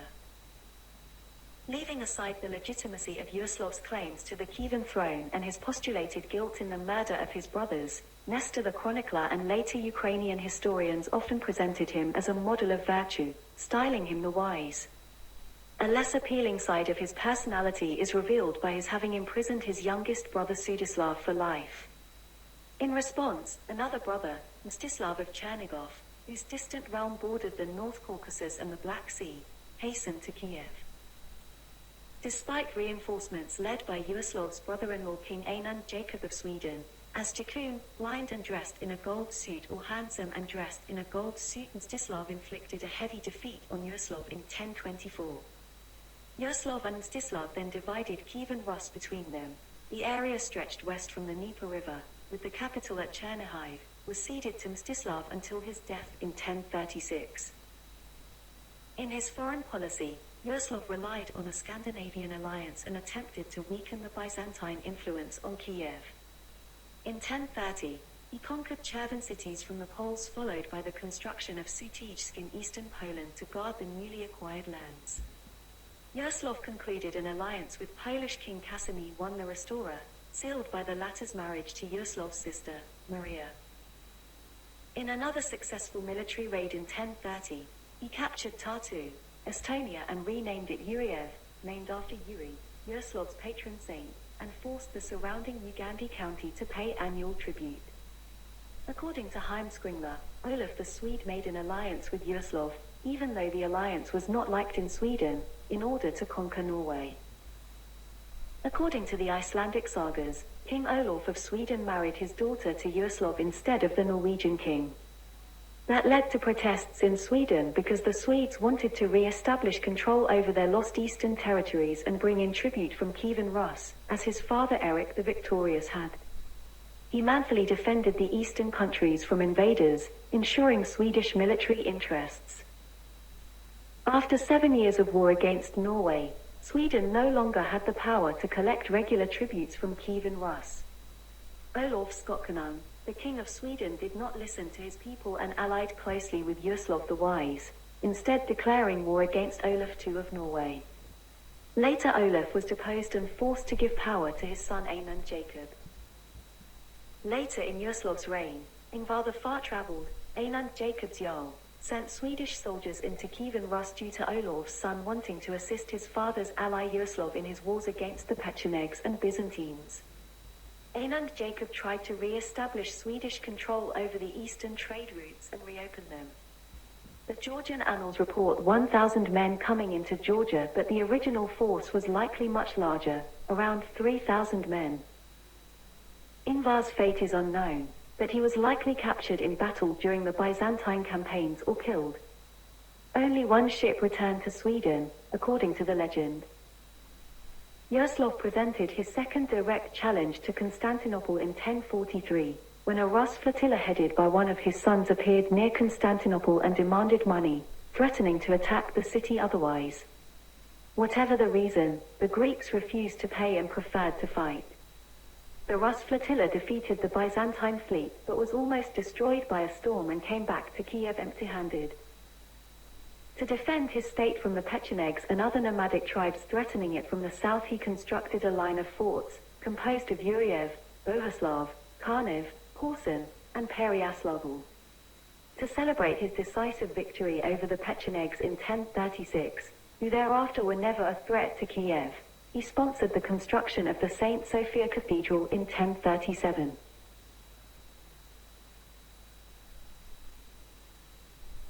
In 1037 the monasteries of St. George and St. Irene were built, named after patron saints of Yaroslav and his wife. Some mentioned and other celebrated monuments of his reign, such as the Golden Gate of Kiev, were destroyed during the Mongol invasion of Rus, but later restored. Yaroslav was a notable patron of literary culture and learning. In 1051, he had a Slavic monk, Hilarion of Kiev, proclaimed the Metropolitan Bishop of Kiev, thus challenging the Byzantine tradition of placing Greeks on the episcopal sees. Hilarion's discourse on Yaroslav and his father Vladimir is frequently cited as the first work of Old East Slavic literature. In 1019, Yaroslav married Ingigerd Olafsdotter, daughter of the King of Sweden, and gave the region of Staraya Ladoga to her as a marriage gift. Yaroslav I the Wise died on the 28th of February 1054, aged 75 or 76, after ruling first for 2 years as Prince of Rostov, and 8 years as Prince of Novrogod, and finally 35 years as Grand Prince of Kiev, a total of 47 years. St. Sophia's Cathedral in Kiev houses a fresco representing the whole family, Yaroslav, Irene, as Ingigerd was known in Rus, their 4 daughters and 6 sons. Yaroslav had 1 son from the first marriage to Anne of Kiev, his Christian name being Ilya, and 6 sons from the second marriage. Apprehending the danger that could ensue from divisions between brothers, he exhorted them to live in peace with each other. The eldest of these, Vladimir of Novgorod, best remembered for building the Cathedral of St. Sophia, Novgorod, predeceased his father. 3 other sons, Izyaslav I, Sviatoslav II, and Vsevolod I, reigned in Kiev one after another. The youngest children of Yaroslav were Igor Yaroslavich, 1036 to 1060, of Volhynia, and Vyacheslav Yaroslavich, 1036 to 1057, of the Principality of Smolensk.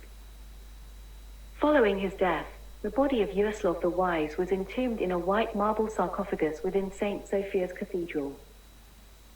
4 towns in 4 countries were named after Yaroslav, 3 of which he also founded: Yaroslav, in today's Russia; Yaroslav in Poland; Yuriev, now Bila Tserkva, Ukraine; and another Yuriev in place of conquered Tarbatu, now Tartu, between 1030 and 1061 in Estonia. Following the Russian custom of naming military objects such as tanks and planes after historical figures, the helmet worn by many Russian soldiers during the Crimean War was called the helmet of Yaroslav the Wise. It was the first pointed helmet to be used by a modern army, even before German troops wore pointed helmets. In 2003, a monument to Yaroslav the Wise was erected in Kiev, Ukraine. On the 9th of March 2004, on his 950th death anniversary, he was added to calendar of saints of Ukrainian Orthodox Church, Moscow Patriarchate. On the 8th of December 2005, Alexei II of Moscow added his name to Menologium as a local Ukrainian saint. On the 3rd of February 2016, Bishops' Council of the Russian Orthodox Church held in Moscow allowed to establish his cult in whole Russian Orthodox Church. Izyaslav I Yaroslavich, 1024 to 1078 AD, baptized as Demetrius, was a Nias or Prince of Turov and Veliky Nias or Grand Prince of Kiev in the Ukraine from 1054 to his death in October 1078 at the age of 54. Izyaslav's children Yaropolk II and Sviatopolk II would rule the Turov Principality. Their authority was mainly challenged by the Rostilovichi of Rostislav Vsevolodovich. Izyaslav was the oldest son of Yaroslav I, or the Wise, by his second wife Ingigerd Olafsdotter. Izyaslav succeeded his father, after Yaroslav's oldest child, Vladimir, the only child by Yaroslav's first wife, had predeceased his father. Izyaslav I was one of the authors of Pravda Yaroslavichev, a part of the first legal code of Rus, called Russkaya Pravda. He is also credited with the foundation of the Kiev-Pechersk monastery. Prince Izyaslav I of Kiev ceded the whole mountain to the Antonite monks who founded a monastery built by architects from Constantinople.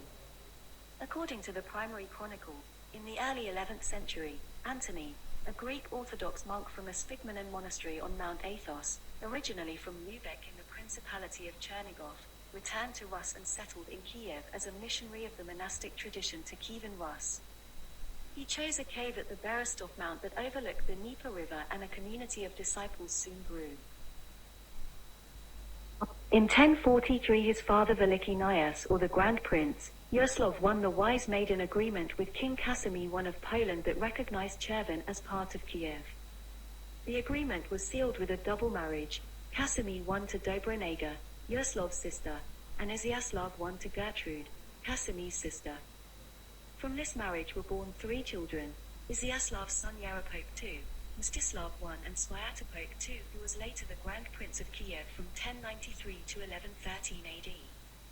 Upon the death of Yaroslav the Wise, his realm was divided between 3 of his older sons. Bokayus Vladimir of Novgorod, his eldest son, died before that, Izyaslav I, Sviatoslav II, and Vsevolod I, creating the Yaroslavichi triumvirate that ruled the country for the next 20 years. As a result of the popular uprising in 1068, Izyaslav I was deposed and fled to Poland.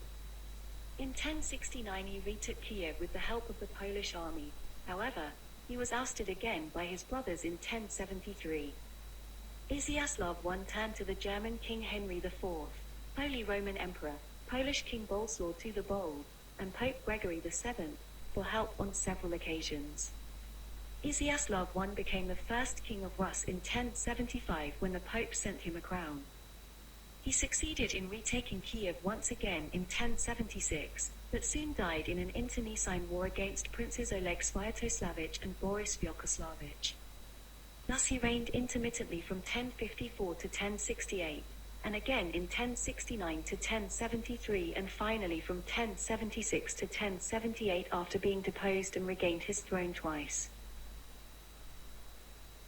Vislav of Polotsk, or Vislav Bryakislawicz, around 1029 to 1101 AD, also known as Vislav the Sorcerer or Vislav the Seer, was the most famous ruler of Polotsk and was briefly Grand Prince of Kiev in 1068 to 1069. Together with Rostislav Vladimirovich and Voivode Vyshata, they created a coalition against the Yaroslavich's triumvirate. Polotsk's Cathedral of Holy Wisdom, completed in 1066, is one of the most enduring monuments on the lands of modern Belarus and dates to his 57-year reign. Vasilav was the son of Bryakislav Yaslevich, Prince of Polotsk and Vitebsk, and was thus the great-grandson of Vladimir I of Kiev and Rognida of Polotsk. He was born in Sround 1029 to 1030 in Polotsk, with Vasily as his baptismal name, and married around 1060. He took the throne of Polotsk in 1044 upon his father's death, and although since 1093 he was the senior member of the RURIK dynasty for his generation, since his father had not been prince in Kiev, Vislav was excluded from the grand princely succession.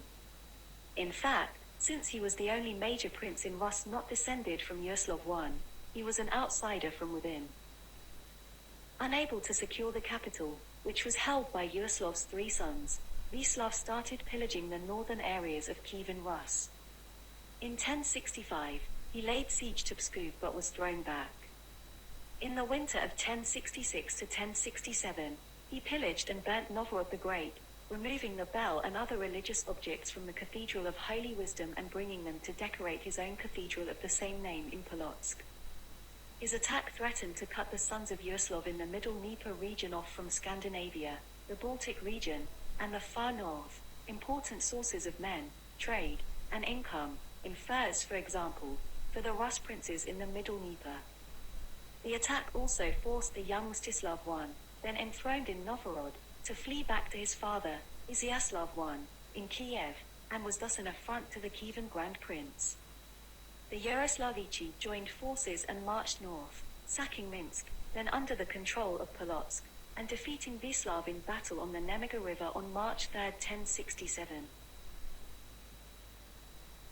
Vislav fled but was treacherously captured during the peace talks in June, when Izyaslav I violated his oath. He was then imprisoned in Kiev. During the Kiev uprising of 1068, brought about by defeat at the hands of the Kipchaks on the Alta River and Izyaslav's unwillingness to arm the public assembly, so its members could march out and face the nomads the second time, the crowd freed Vislav from prison, and proclaimed him Grand Prince of Kiev, forcing Izyaslav I to flee to Poland. Returning with an army 7 months later, Izyaslav retook his throne, and Vislav fled back to Polotsk. After several years of complicated struggle with Izyaslav of Kiev, he finally secured Polotsk in 1071. During the last 30 years of his reign, his chief enemies were Vsevolod Yaroslavich and his son Vladimir Monomakh. Vislav in the Tale of Eagles campaign. Vislav also appears in the 12th century epic The Tale of Eagles campaign, where, as in several folk tales, he is depicted as a werewolf. In the Eagle Tale, his defeat at the Nemiga River is shown to illustrate that interprincely strife is weakening the Russian land. Vislav is also said to be able to hear the church bells, stolen from Novgorod, of his cathedral at Polotsk all the way from Kiev. In the 7th age of Troyan, Vislav cast his lots for the maiden dear to him. He with wiles at the last tore himself free, and galloped to the city of Kiev, with his weapon took hold of the golden throne of Kiev, galloped from them like a wild beast at midnight from Byagorod, swathed himself in a blue mist, rent asunder his bonds into 3 parts, opened wide the gates of Novgorod, shattered the glory of Yaroslav the first, galloped like a wolf from Dujitki to the Nemiga. On the Nemiga the sheaves are laid out with heads, men thresh with flails in hedgerows, on the barn floor they spread out life, they winnow the soul from the body. On the blood-stained Nemiga the banks were sown with bane, sown with the bones of the sons of Russia.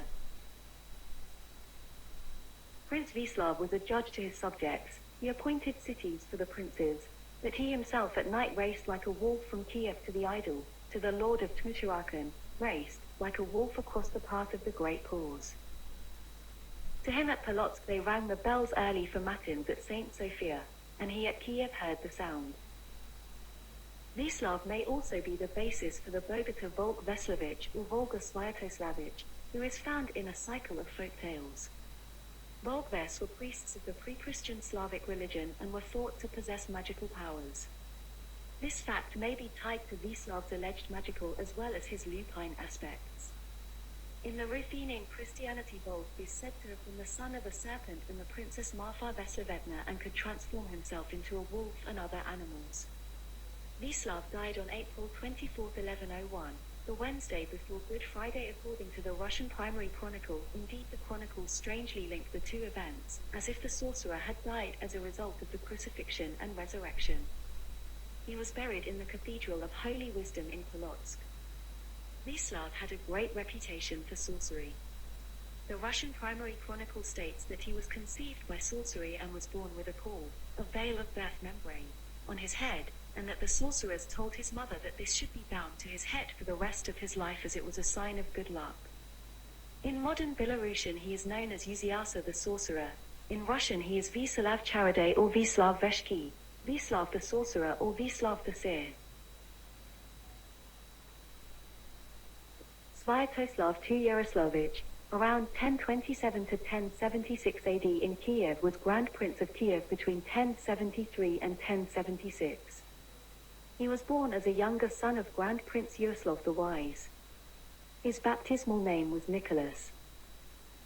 He ruled the Principality of Vladimir in Volhynia in his father's lifetime, from around 1040 to 1054. Yaroslav the Wise, who divided the Kievan Rus among his 5 sons in his testament, ruled the Principality of Chernigov to Sviatoslav II.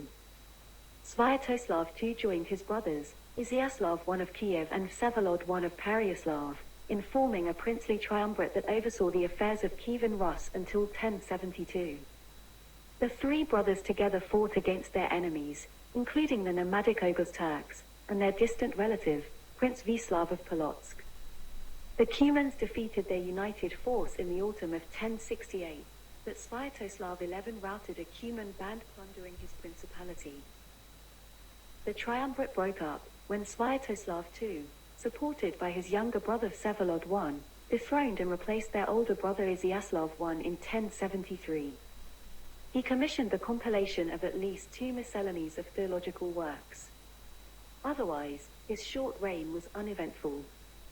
Sviatoslav II was the 4th son of Yaroslav the Wise, Grand Prince of Kiev, and his wife, Ingigerd of Sweden. He was born in 1027. His baptismal name was Nicholas. The Russian Primary Chronicle writes that Sviatoslav II was staying at Vladimir, Ukraine in Volhynia around the time his father fell seriously ill before his death. According to the historian Martin Dimnik, the Chronicle's report shows that Yaroslav the Wise had, most probably in about 1040, appointed Sviatoslav II to rule this important town of the Kievan Rus. On his deathbed, Yaroslav the Wise divided the most important towns of his realm among his 5 sons, Izyaslav I, Sviatoslav II, Vsevolod I, Igor I, and Vyacheslav I, who survived him. To Sviatoslav II, he bequeathed Chernigov, Ukraine. The dying Grand Prince also ordered that his 4 younger sons should heed their eldest brother, Izyaslav I, who received Kiev. Yaroslav the Wise died on the 20th of February 1054. His 3 elder sons, Izyaslav I of Kiev, Sviatoslav II of Chernigov, and Vsevolod I of Pereyaslav, decided to jointly govern the Kievan Rus. Historian Martin Dimnik writes that taking into account Sviatoslav's political and military skills, it is reasonable to assume that he was one of the main motivating forces, if not the actual architect, of many of the policies adopted by the 3 brothers. The triumvirate closely cooperated in the following years. In 1059 they liberated their uncle Sudislav, whom their father had sent to prison around 1035. They made a joint expedition by horse and ship against the Turks or Oghuz Turks, according to the Russian Primary Chronicle, in 1060. On hearing of the arrival of the Rus forces, the Turks fled from their lands without resistance. In 1065, Sviatoslav led his troops against his nephew, Mstislav Vladimirovich, who had in the previous year forcibly expelled Sviatoslav's son, Gleb, from Tmutorakan. Upon Sviatoslav's arrival, Mstislav withdrew from this important center of his uncle's domains, but he reoccupied it after Sviatoslav had returned to Chernigov. A distant cousin of the triumvirate, Vislav Vyacheslevich or the Tsar, the Prince of Polotsk, attacked Pskov in 1065, according to the Chronicle of Pskov. Vislav Vyacheslevich could not take this town, but he seized and plundered Novgorod, which had been ruled by Izyaslav of Kiev's son, Mstislav, in the next winter. Izyaslav, Sviatoslav and Vsevolod soon united their forces and set forth against Vislav, though it was the dead of winter. They routed Vislav's army by the Nemiga River, near Minsk, in March 1066. Vislav, who fled from the battlefield, agreed to enter into negotiations with the triumvirate, but they treacherously captured him at a meeting at Orsha in early June. The Cumans, who had emerged as the dominant power of the Pontic steppes in the early 1060s, invaded the southern regions of Kievan Rus in 1068. The three brothers together marched against the invaders, but the Cumans routed them on the outer river. From the battlefield, Sviatoslav too withdrew to Chernigov and regrouped his troops. He returned to defeat the Cumans with a smaller force at the town of Snovsk on the 1st of November, thus enhancing his prestige among the populace. In the meantime, the townspeople of Kiev had dethroned and expelled Sviatoslav's brother, Izyaslav I. Taking advantage of Izyaslav's absence, Sviatoslav too sent his own son, Gleb, to Novgorod to rule the town. Izyaslav I returned at the head of Polish reinforcements. The townspeople of Kiev sent messages to Sviatoslav II and Vsevolod I, imploring them to come to their father's city and defend it, according to the Russian Primary Chronicle. Sviatoslav and Vsevolod requested Izyaslav not to lead the Poles in attack upon Kiev, stating that if he intended to nurse his wrath and destroy the city, they would be properly concerned for the ancestral capital. Izyaslav partially acquiesced. He did not let his Polish allies enter the town, but his retinue slaughtered or mutilated many of his opponents in Kiev. He also attempted to punish Antony, the founder of the monastery of the caves in Kiev, who had supported his enemies, but Sviatoslav too gave shelter to the saintly monk in Chernigov.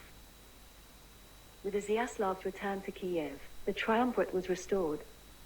The three brothers together visited Vishhorod in order to participate in the translation of the relics of their saintly uncles, Boris and Gleb. According to the narrative, Passion, an encomium of Boris and Gleb, Sviatoslav took Saint Gleb's hand and pressed it to his injury, for he had pain in his neck, and to his eyes, and to his forehead before placing it back into the coffin. In short order, Sviatoslav felt a pain at the top of his head and his servant found a fingernail of the saint under his cap. Most historians agree that the three brothers expanded their father's legal code on this occasion. According to the Russian Primary Chronicle, the devil stirred up strife among the three brothers shortly after the canonization of Saints Boris and Gleb. Sviatoslav II and Vsevolod I united their forces and expelled Izyaslav I from Kiev on March 1073.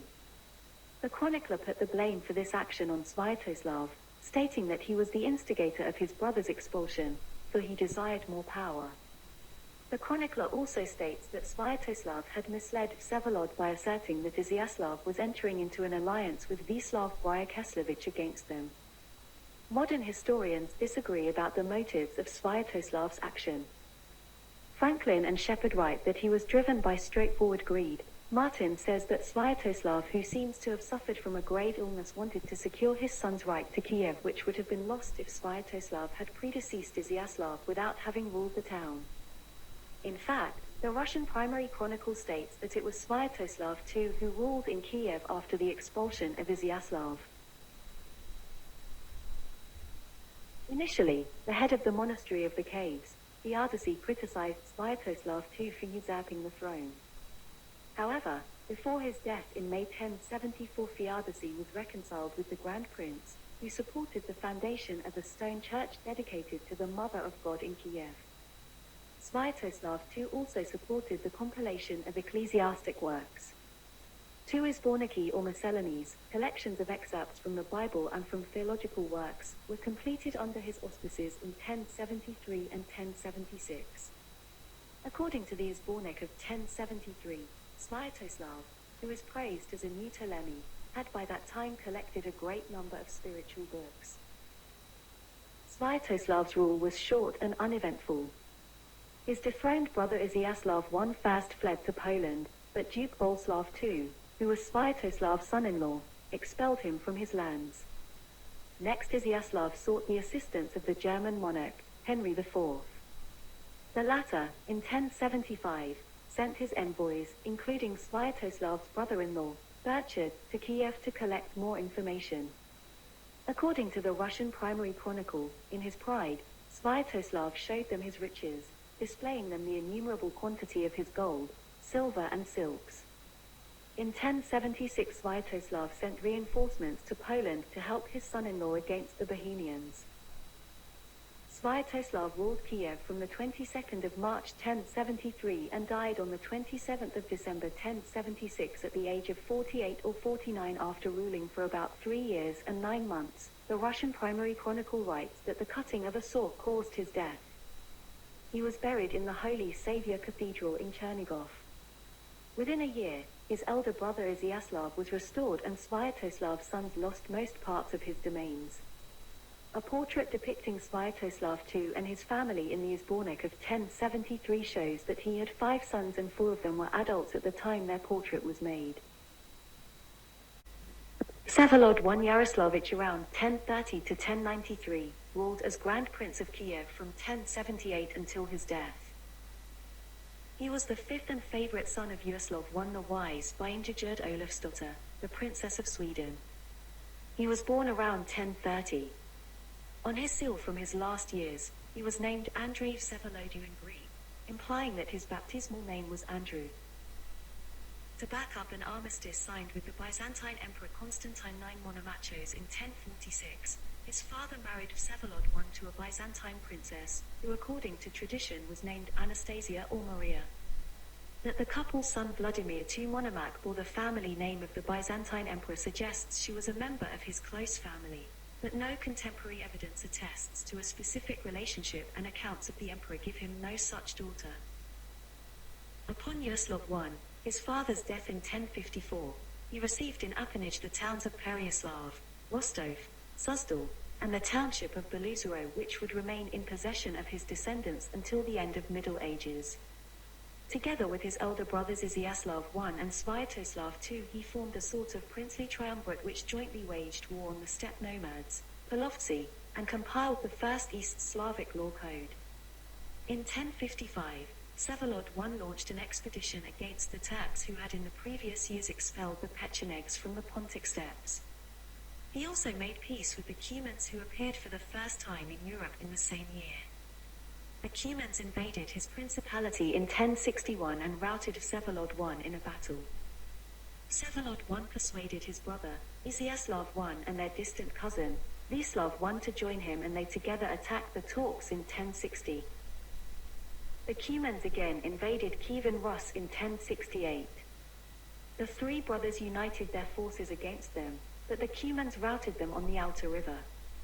After their defeat, Vsevolod I withdrew to Pereyaslav. However, its citizens rose up in open rebellion, dethroned Iziaslav I and liberated and proclaimed Vyacheslav I their Grand Prince. Vsevolod I and Sviatoslav II made no attempt to expel the usurper Vyacheslav I from Kiev. Vsevolod I supported Sviatoslav II against Iziaslav I. They forced their brother to flee from Kiev in 1073. Feodosy, the saintly head of the monastery of the caves in Kiev, remained loyal to Iziaslav I, and refused lunch with Sviatoslav II and Vsevolod I. Iziaslav I granted Sviatoslav II's former principality to Vsevolod I, but Sviatoslav II's sons considered the principality of Chernigov as their own patrimony. Oleg Sviatoslavich made an alliance with the Cumans and invaded Chernigov. Iziaslav I came to Vsevolod I's rescue and they forced Oleg to retreat, but Iziaslav I was murdered in the battle. After Iziaslav I's death, Vsevolod I, as their father's only surviving son, took the Kievan throne, thus uniting the three core principalities, Kiev, Chernigov and Pereyaslav in Kievan Rus. He appointed his eldest son, Vladimir II Monomakh, to administer Chernigov. The Russian primary chronicle writes that the people no longer had access to the prince's justice, judges became corrupt and venal.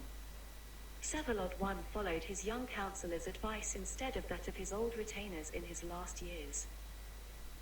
Vsevolod I spoke 5 foreign languages, according to Vladimir Monomakh's autobiography, which probably included Greek and Cuman, because of the nationality of his 2 wives, and that he likely spoke Latin, Norse, and Ossetian. He lost most of his battles. His eldest son, Vladimir II Monomakh, a grand and famous warrior, did most of the fighting for his father. The last years of his reign were clouded by grave illness, and Vladimir II Monomakh presided over the government. Vsevolod I and his first wife Anastasia, a relative of Constantine IX Monomachos, had children.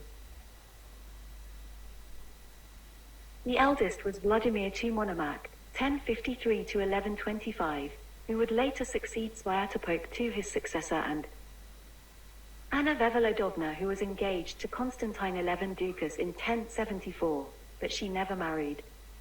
She became a nun and started a school for girls. Vsevolod I also had other children by his second wife Anna Polovetskaya. Vsevolod died in 1093 aged 63, after having ruled Kievan Rus for 15 years, and was succeeded by Svyatopolk II, a son of Izyaslav I. Svyatopolk II Izyaslevich, 1050 to 1113, was supreme ruler of the Kievan Rus for 20 years, from 1093 to 1113 AD. He was not a popular prince, and his reign was marked by incessant rivalry with his cousin Vladimir II Monomakh. Svyatopolk II was the son of Izyaslav I Yaroslavich by his concubine. Svyatopolk II's Christian name was Michael. During his brother Yaropolk II's life, Svyatopolk II was not regarded as a potential claimant to the throne of Kiev. In 1069 he was sent to Polotsk, a city briefly taken by his father from the local ruler Vislav, and then he spent 10 years, 1078 to 88, ruling Novgorod. Upon his brother's death he succeeded him in Torov, which would remain in possession of his descendants until the 17th century. When Vsevolod I Yaroslavich died in 1093, Svyatopolk was acknowledged by other princes as the senior son of the Veliki Knyaz, meaning the Grand Prince, and permitted to ascend the Kievan throne. Although he participated in the princely congresses organized by Vladimir II Monomakh, he is sometimes charged with encouraging internecine wars among RURIKID princes. For instance, he sided with his cousin David of Volhynia and his son-in-law Boleslaw III Wrymouth in capturing and blinding one of the Galician princes. He also sided with Vladimir II Monomakh in several campaigns against the Kipchaks, but was defeated in the Battle of the Stugna River in 1093. Later that year, Svyatopolk II would face the Kipchaks again, and again be defeated, whereupon the Kipchaks destroyed Torchesk, an Oghuz Turk settlement. In 1096, in an attempt to force Oleg I of Chernigov into a Rus compact, Svyatopolk II left his lands undefended.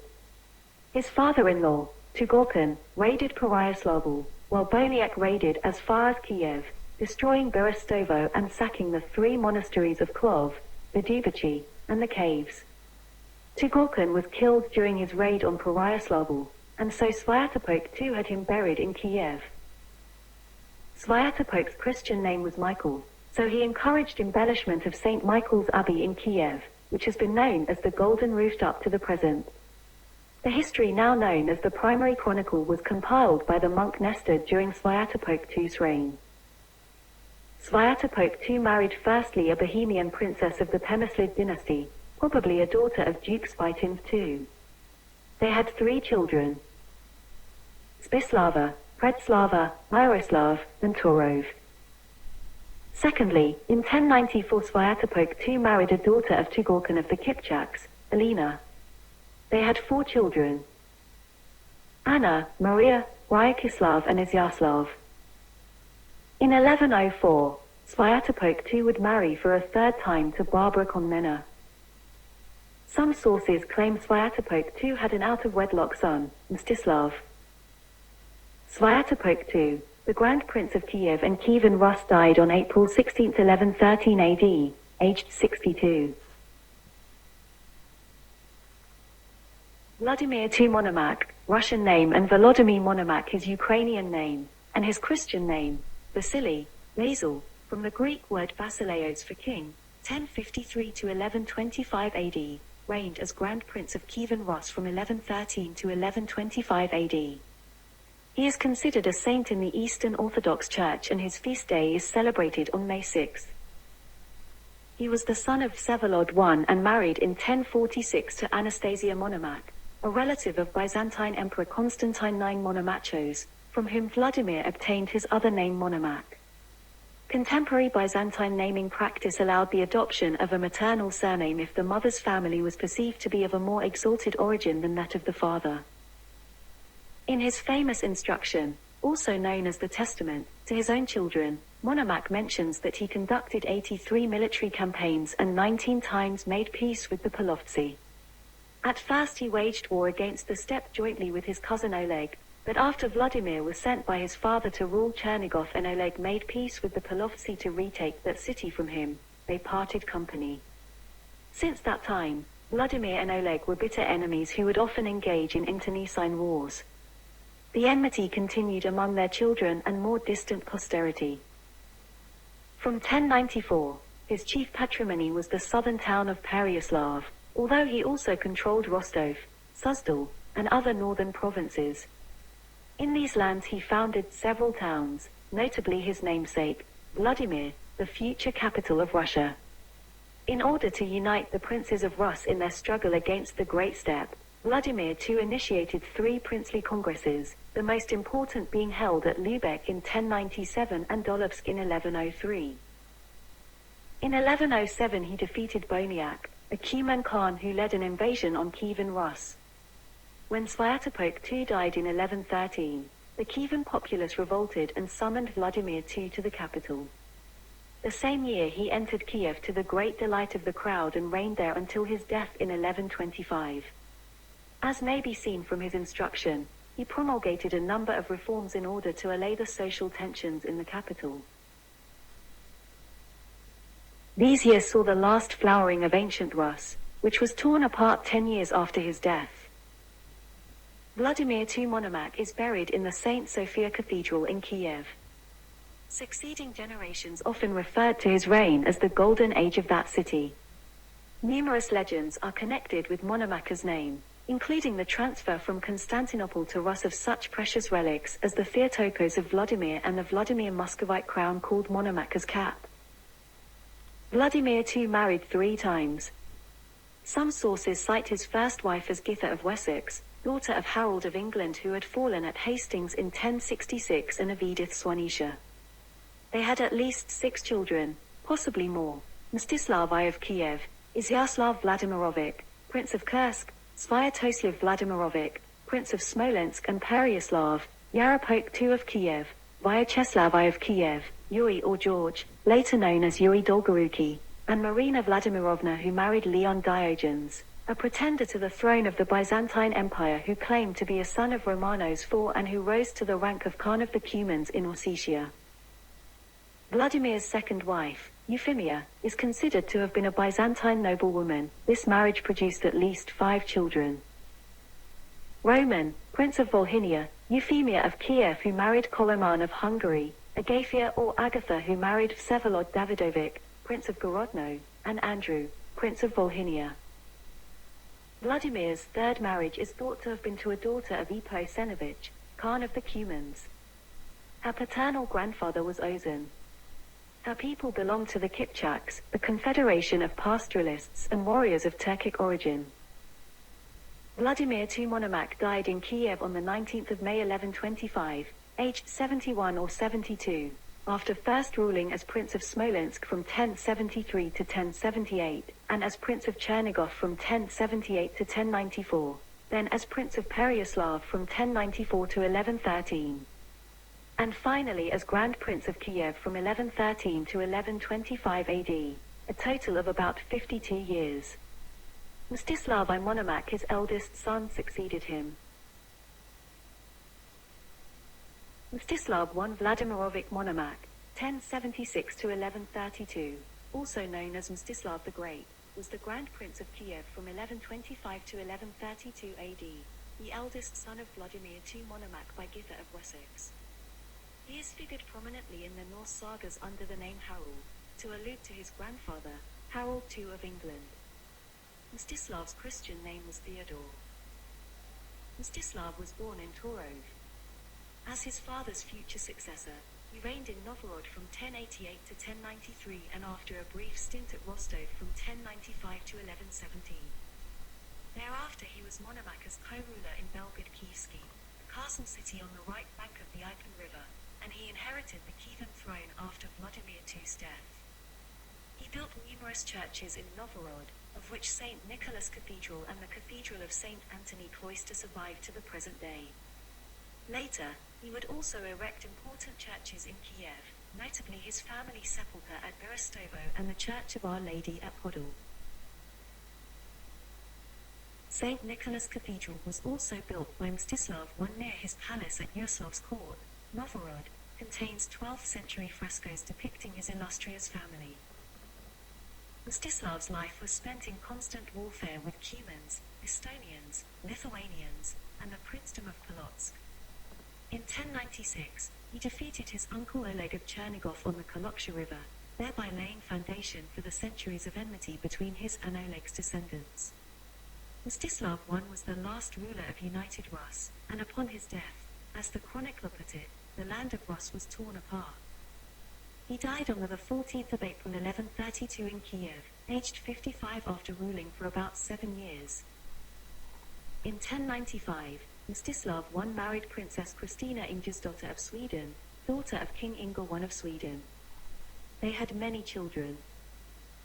The eldest Ingeborg of Kiev, who married Canute Lavad of Jutland, and was mother to Valdemar I of Denmark. Manfred, who married Sigurd I of Norway, Eric II of Denmark. Eupraxia, who married Alexius Comnenus, son of John II Comnenus. Vsevolod of Novgorod, Pskov and Maria Mstislavna of Kiev, who married Vsevolod II of Kiev. Iziaslav II of Kiev, Rostislav of Kiev, Sviatopluk of Pskov, Robneda, who married Yaroslav of Volhynia, Ksenia, who married Bryachislav of Iziaslavel. And Christine. Later Mstislav I married again, to Lubava Dmitrievna, the daughter of Dmitry Savidich, a nobleman of Novgorod. Their children were Vladimir III Mstislavich, Euporosine of Kiev, who married King Geza II of Hungary. Through Euphrosyne, Mstislav is an ancestor of both Philippa of Hainault and King Edward III of England, hence of all subsequent English and British monarchs. Through his mother Githa, he is part of a link between Harold II of England and the modern line of English kings founded by William the Conqueror, who deposed him. Yaropolk II Vladimirovich Monomac, 1082 to 1139, was Prince of Smolensk from 1100 to 1113, of Pereyaslav from 1114 to 1132, and Veliki Knyaz, or Grand Prince of Kiev from 1132 to 1139 AD. He was a son of Vladimir II Monomac and Githa of Wessex. He fought in several campaigns against the Polovtsi, Cumans, once in 1103 and again in 1116. After the death of his eldest brother in 1132, Mstislav I the Great, Yaropolk II received the crown of Kiev. Yaropolk II had to deal with the many interests of his family, most of all his powerful half-brother Yuri Dolgoruki. Yaropolk II appointed Vsevolod I Mstislavich to succeed him in Pereyaslav, but Yuri Dolgoruki, with the consent of the Novorodians, soon drove out his nephew. Yaropolk II appointed another son of Mstislav I, Iziaslav II Mstislavich, to Pereyaslav, who also received Torov. He was replaced soon thereafter by Yaropolk II's brother Vyacheslav I Vladimirovich. The peace didn't last long, and in 1134 the merry-go-round started once more. Iziaslav II had to transfer Torov to his uncle Vyacheslav I to let him rule the principality once again. Pereyaslav would come to Yuri Dolgoruki on the condition that Iziaslav too got to rule Rostov, although Yuri kept a large part of the principality under his influence. Iziaslav too also got to rule Volyn, and another half-brother of Yarapok too, Andrei Vladimirovich, was to rule Pereyaslav. Vsevolod I Olgovich, then Prince of Chernigov, the Cumans and his allies who were asked by Iziaslav II to make his point against Vyacheslav I continued their war against Yarapok II and crossed the Dnieper to loot the Kiev region. After a decisive battle at the river Supor in 1135, Yarapok II had to cede the town of Kursk and Pozim only gained 17 years earlier. Due to this change of balance, the people of Novgorod expelled Vsevolod I Mstislevich from Novgorod and replaced him with the brother of the Chernigov prince, Sviatoslav Olgovich. Vsevolod I moved to Pskov and died in 1138 at the siege of Novgorod. Who were convinced to replace Sviatoslav with Rostislav Yurevich, the eldest son of Yuri Dolgoruki. Sviatoslav II continued the war against Yarapok II with also this time Yarapok II's old enemies, the Cumans, on his side. He found soon the combined troops of Kiev, Pereyaslav, Rostov, Polotsk, Smolensk, parts of Halych and 30,000 Hungarians, sent by the King Bela II before the gates of Chernigov. He was forced to make peace in 1139. Just before his death, Yarapok II assisted Bela II when he was faced with internal enemies. Yarapok II was married in 1116 to Helena, an Ossetian princess, Vasilko Yarapolkovich. He died in 1139 aged 56 after ruling as Grand Prince of Kiev for about 14 years, and was buried in the Church of Saint Andrei. His brother, Vyacheslav, who succeeded him, was soon driven out by Vsevolod II.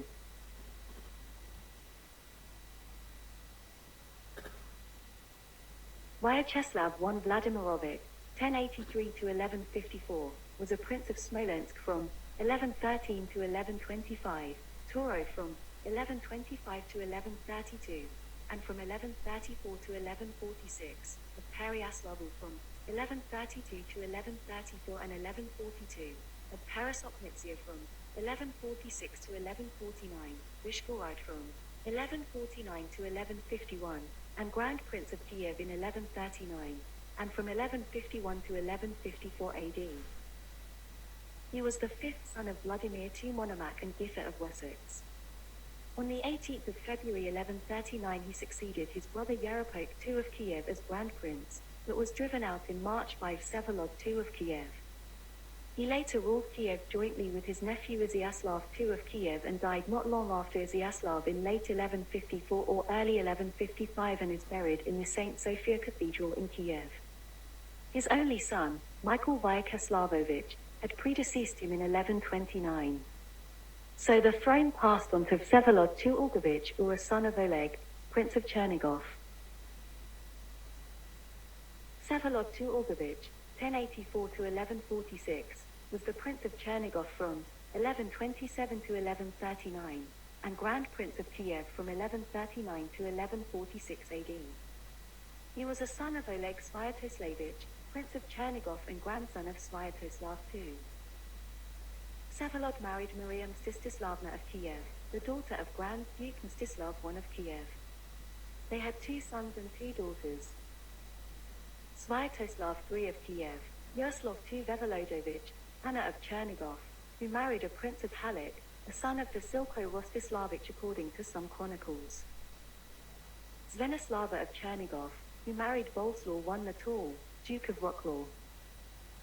Though he had 2 sons, Vsevolod II's chosen successor was his brother, Igor, and he obtained pledges from his subjects to accept Igor as his heir. According to one account, Vsevolod II even had the Kievans kiss the Holy Cross and swear loyalty to Igor, which they resented. Shortly before his death on the 1st of August 1146 at the age of 62, Vsevolod II became a monk under the name Gavril. Igor II Olegovich, 1096 to 1147, Prince of Chernihiv and Grand Prince of Kiev from the 1st to the 13th of August in 1146 AD. A son of old Sviatoslavich of Chernihiv, he was declared a saint whose feast day is the 5th of June after he was martyred. He was the chosen successor of his elder brother, Vsevolod II of Kiev.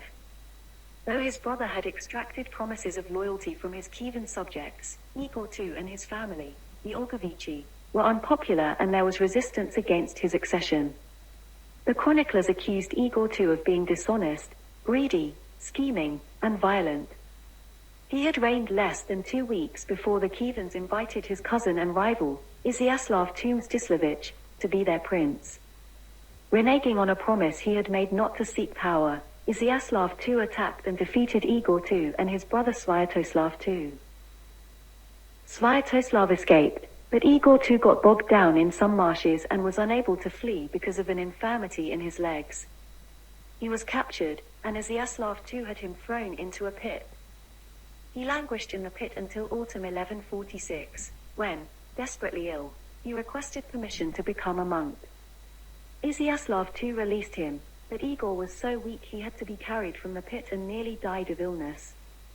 He became a monk at the monastery of Saint Fedor in Kiev under the name Inati. In 1147, a mob attacked Igor II under the mistaken impression that he intended to usurp Izyaslav II's throne. Izyaslav II's brother, Volodymyr, tried to rescue Igor, but the mob tore down a balcony on which Igor II had sought sanctuary, and thus killed him. His body was dragged behind a cart and exhibited in a market before it could be salvaged by Volodymyr, his cousin. Miracles were alleged to have occurred around Igor's body, and he was proclaimed a saint martyr. He died on the 19th of September 1146. Eventually his remains were sent to Transfiguration Cathedral, Chernihiv. Izyaslav II Mstislevich, 1096–1154, was the eldest son of Mstislav I Vladimirovich, Prince of Novgorod, and Christina Ingjisdotter of Sweden. He was baptized as Panteleimon. Izyaslav II is considered to be progenitor of senior branch of the Monomakovichi-Volhynian dynasty. The identity of his first wife is a daughter of Conrad III of Germany, and his first wife's name Gertrude was possibly Agnes. Their children were Mstislav II of Kiev, Jaroslav II of Kiev, Yaropolk, Prince of Shumsk, Vasilko, Prince of Shumsk. Evdokia, who married Mieszko III the Old, High Duke of Poland, and a daughter, who in 1143 married Prince of Trotsk Rogvoldovich. Izyaslav II's second wife was Rasuda or Bagrationi, daughter of King Demetrius I of Georgia, but they were married for only a few months in 1154 before his death. After the death of her husband, the wife returned to Georgia. Izyaslav II Mstislevich died on the 13th of November 1154 at the age of about 58 after ruling first as Prince of Pereyaslav 1132, as Prince of Turo from 1132 to 1134, as Prince of Rostov 1134, as Prince of Volhynia from 1134 to 1142, as Prince of Pereyaslav from 1143 to 1145, and finally as Veliki Knyaz or Grand Prince of Kiev from 1146 to 1149. Usurped by Yuri for 3 years but reclaimed his Kievan throne from 1151 to 1154 AD. Yuri I Vladimirovich, commonly known as Yuri Dolgoruki or the long arm or meaning for reaching, 1099 to 1157, was the first RURIKID prince to rule in the northern territory of Rostov, later Vladimir Suzdal. Noted for successfully curbing the privileges of the landowning boyar class in Rostov-Suzdal and his ambitious building program, Yuri transformed his Kievan Rus principality into the independent power that would evolve into early modern Muscovy. Yuri spent much of his life in internecine strife with the other RURIKID princes for suzerainty over the Kievan Rus, which had been held by his father, Vladimir II Monomakh, and his elder brother before him. Although he twice managed to hold Kiev, in September 1149 to April 1151, again in March 1155 to May 1157, and rule as Grand Prince of all Rus, his autocratic rule and perceived foreigner status made him unpopular with the powerful Kievan boyars, leading to his presumed poisoning and the expulsion of his son, later Andrei Bogolyubsky of Vladimir Suzdal, in 1157. His rule marked the effective end of the Rus as a unified entity until the Mongol invasions, with powerful provincial territories like Vladimir Suzdal and Galicia Volhynia now competing for the throne of Kiev. Yuri was born in 1090, which would make him a son of Vladimir Monomach's first wife Githa of Wessex, a daughter of Harold Godwin's son, and if he was born in 1099 he would be a son of his father's second wife Euphemia. Some chronicles report that Yuri's elder brother, Vyacheslav I, said to him, "I am much older than you. I was already bearded when you were born." Since Vyacheslav I was born in 1083, this supposedly pushes Yuri I's birth to around 1099 or 1100. In 1108 Vladimir II Monomach sent his young son Yuri I to govern in his name the vast Vladimir Suzdal Principality in the northeast of Kievan Rus. In 1121 Yuri I quarreled with the Boyars of Rostov and moved the capital of his lands from that city to Suzdal. As the area was sparsely populated, Yuri I founded many fortresses there. He established the towns of Knyatin, Peraslavl-Zaleski and Yuriapolsky, and Dmitrov. The establishment of Tver, Kostroma, and Vologda is also popularly assigned to Yuri I. In 1147 Yuri I Dolgoruki had a meeting with Sviatoslav Olgovich, a son of Oleg, then Prince of Belgorod-Kievsky, in a place called Moscow. In 1156 Yuri I fortified Moscow with wooden walls and a moat. Although the settlement probably existed later or earlier, Dolgoruki is often called the founder of Moscow. For all the interest he took in fortifying his northern lands, Yuri I still coveted the throne of Kiev. It is his active participation in the southern affairs that earned him the epithet of Dolgoruki, the far-reaching or long-armed. His elder brother Mstislav of Kiev died in 1132, and the Rus lands fell apart, as one chronicle put it.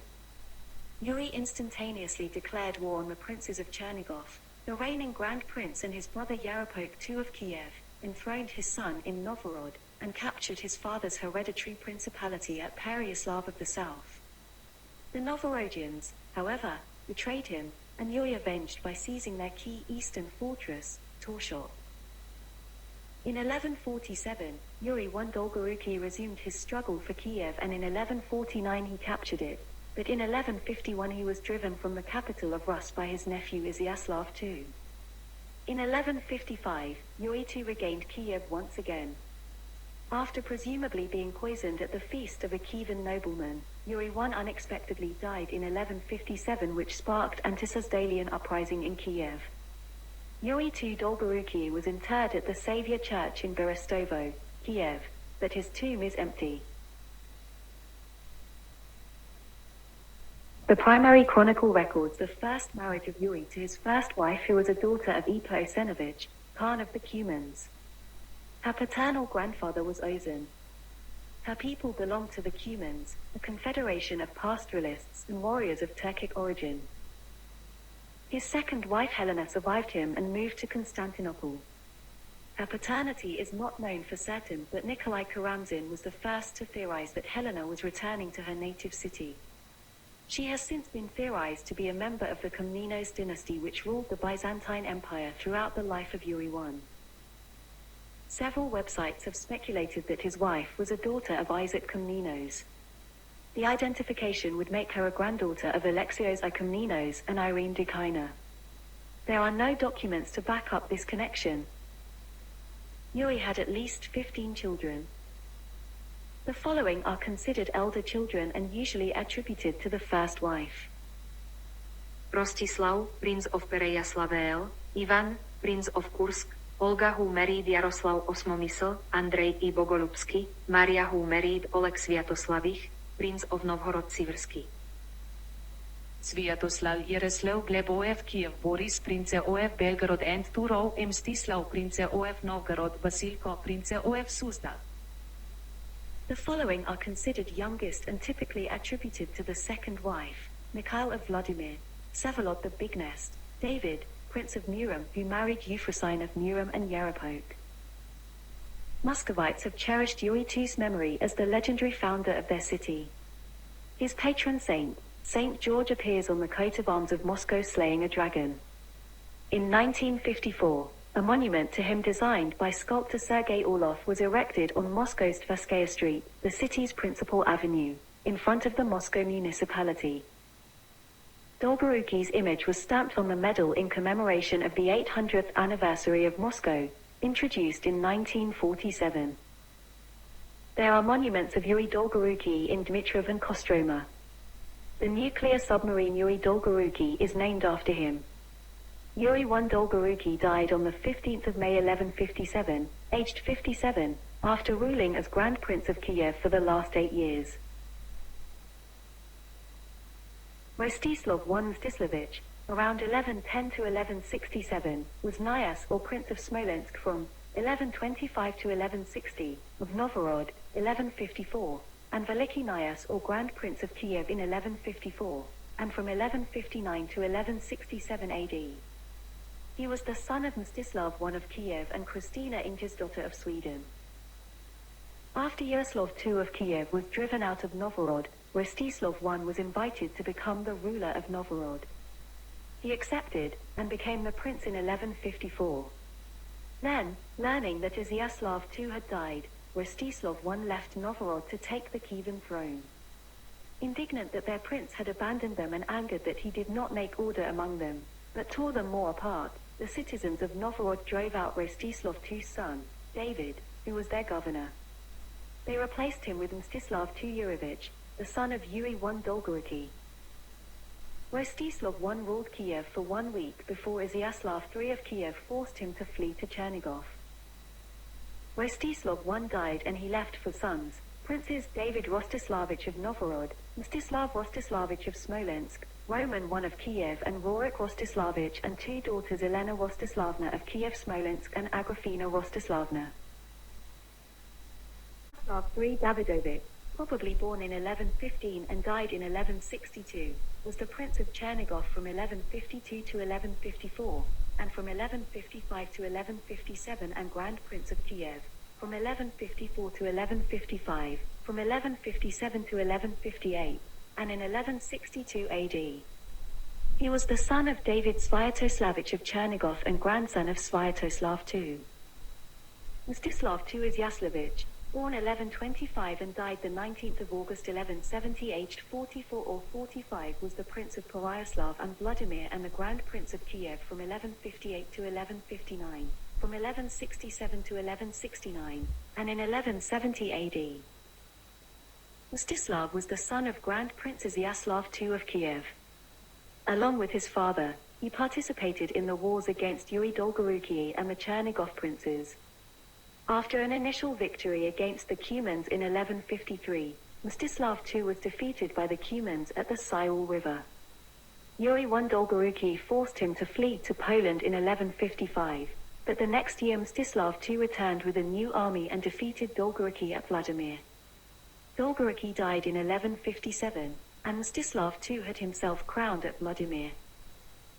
In 1169, Kiev was sacked by Andrei Bogolyubsky, who removed Mstislav II as Grand Prince.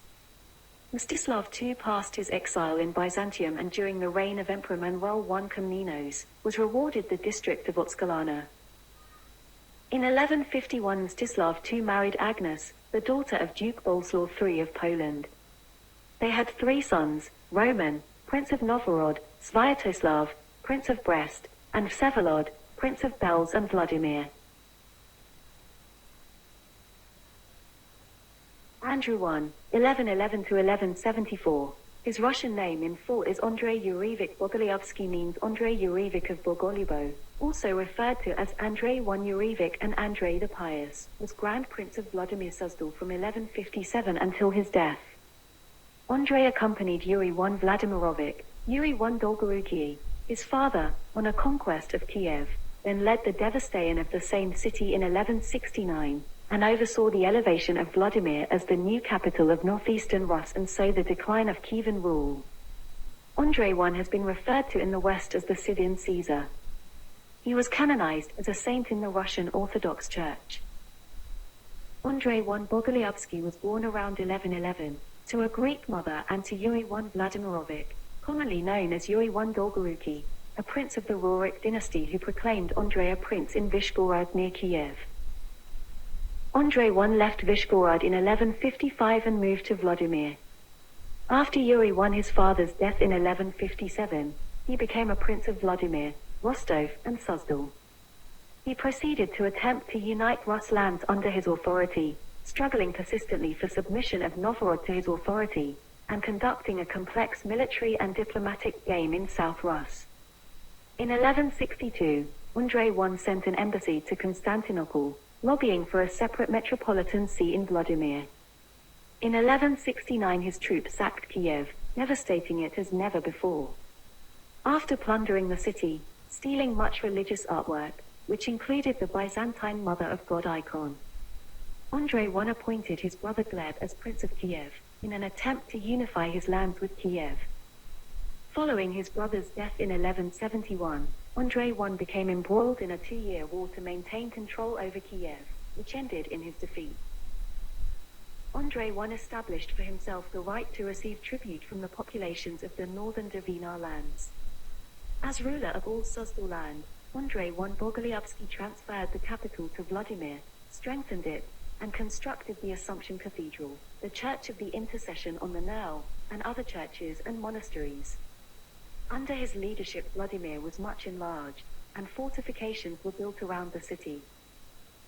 During Andrei's reign, the Vladimir Suzdal Principality achieved significant power. He made Vladimir the center of the Grand Principality and it became the strongest among the Kievan Rus principalities. The expansion of his princely authority, and his conflicts with the upper nobility, the boyars, gave rise to a conspiracy that resulted in Andrei I Bogolyubsky's death on the night of 28 to 29 June 1174, when 20 of them burst into his chambers and slew him in his bed. He placed a series of his relatives on the now secondary princely throne of Kiev and later compelled Novgorod to accept a prince of his choice. In governing his realm, he not only demanded that the subordinate princes obey him but also tried to reduce the traditional political powers of the boyars within his hereditary lands. In response, his embittered courtiers formed a conspiracy and killed him at the age of 62 or 63. And he was made a Saint Martyr whose feast day is the 30th of June and the 4th of July, the day of his burial. Andrei I Bogolyubsky had one son, Yuri, who became the husband of Queen Tama of Georgia. The ancient icon, Theotokos of Bogolyubo, was painted at the request of Andrei I Bogolyubsky. He later brought it with him to Vladimir, the city whose name the icon now bears. Andrei I had the castle, Bogolyubo, built near Vladimir, and it would become his favorite residence and the source of his nickname, Bogolyubsky.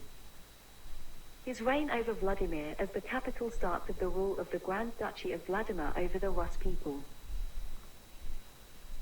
Mikhailko Yurevich, died June 20, 1176, Prince of Torchesk from mid-1160s to 1173, Vladimir and Suzdal from 1175 to 1176 and Grand Prince of Kiev in 1171.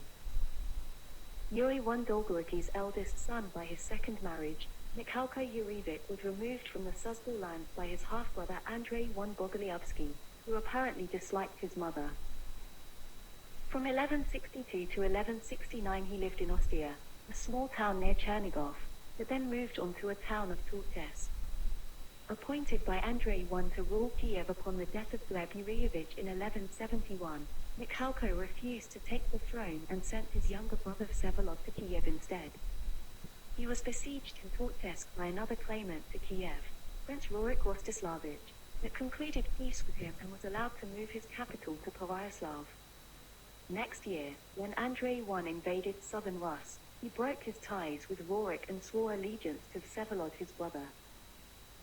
Upon Andrei I's death, Mikhailko Yurevich succeeded him in Vladimir, but the hostilities with boyars of Suzdal and Rostov, who felt neglected by the rise of Vladimir, forced him to leave for Chernigov.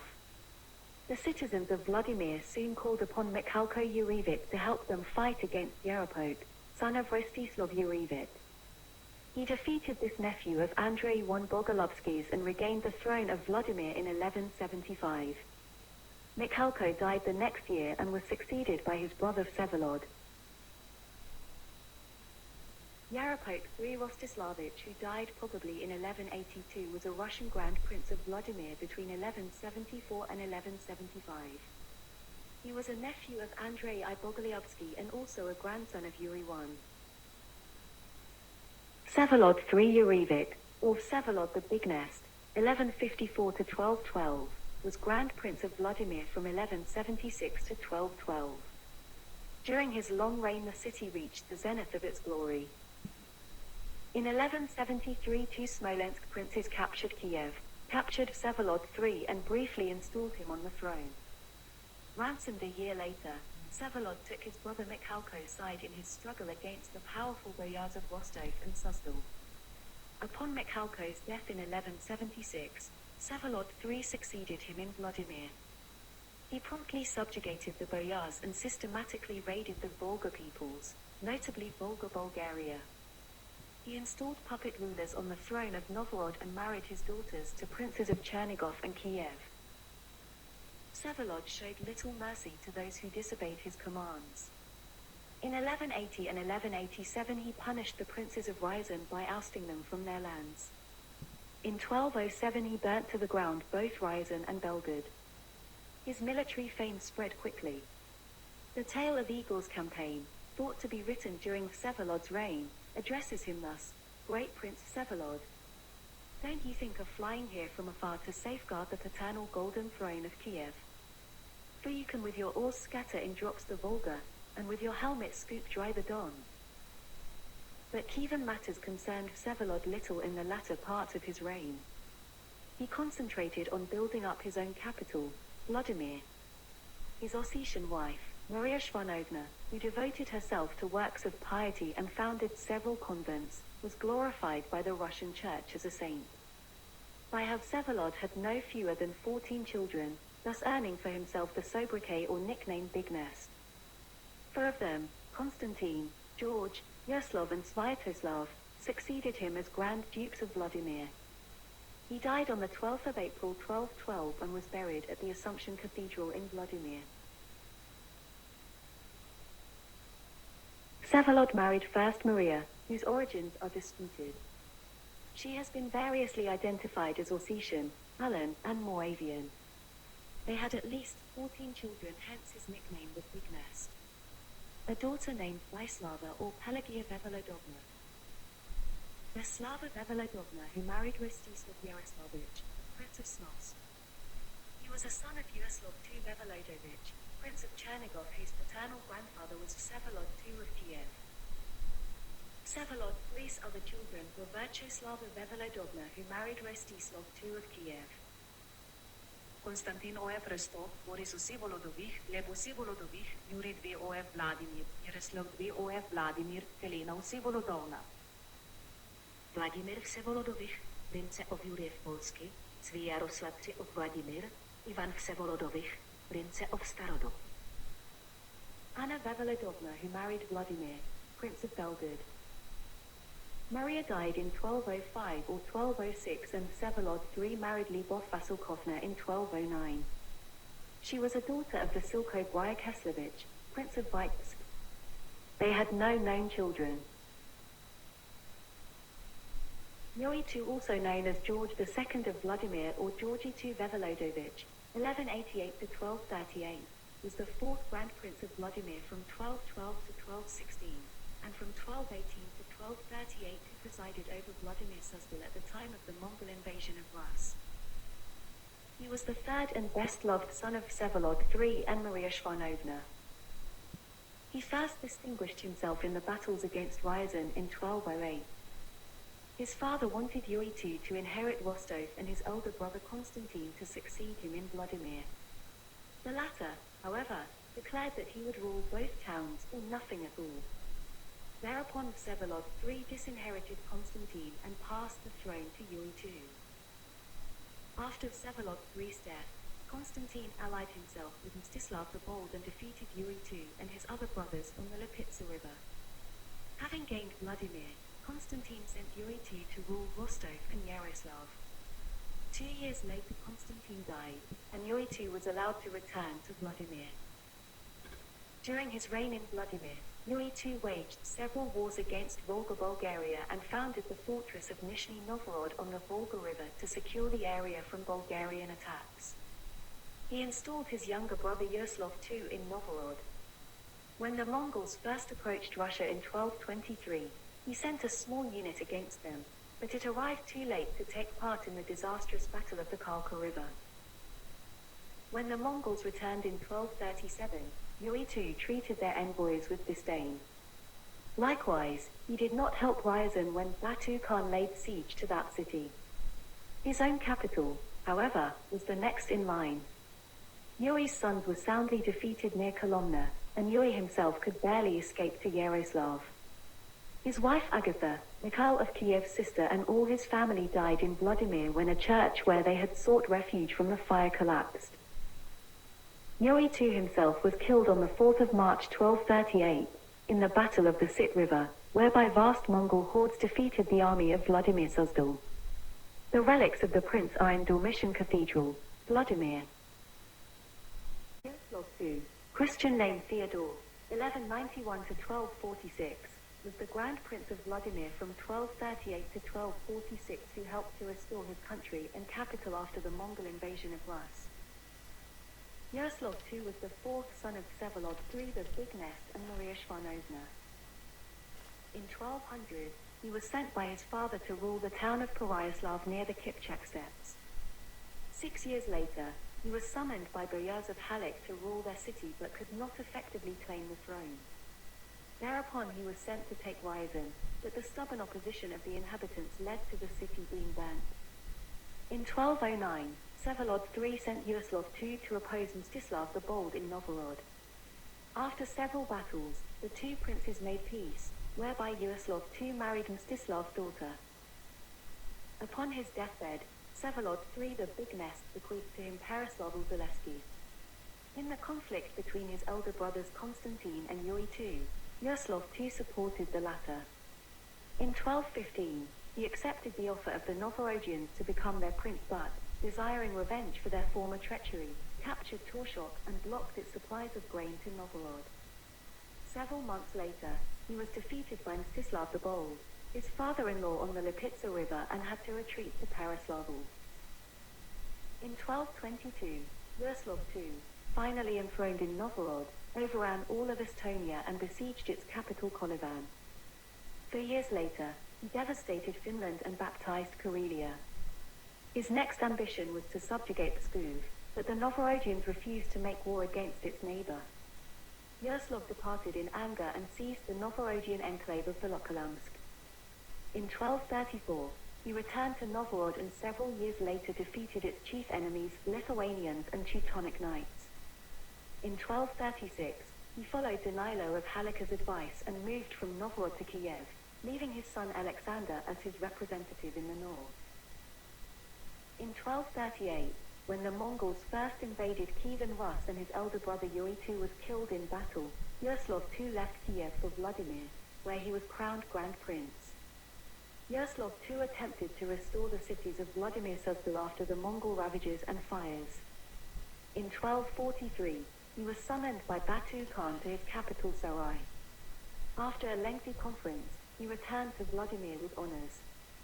2 years later, he was again summoned to the east, this time by Gayat Khan in Karakorum.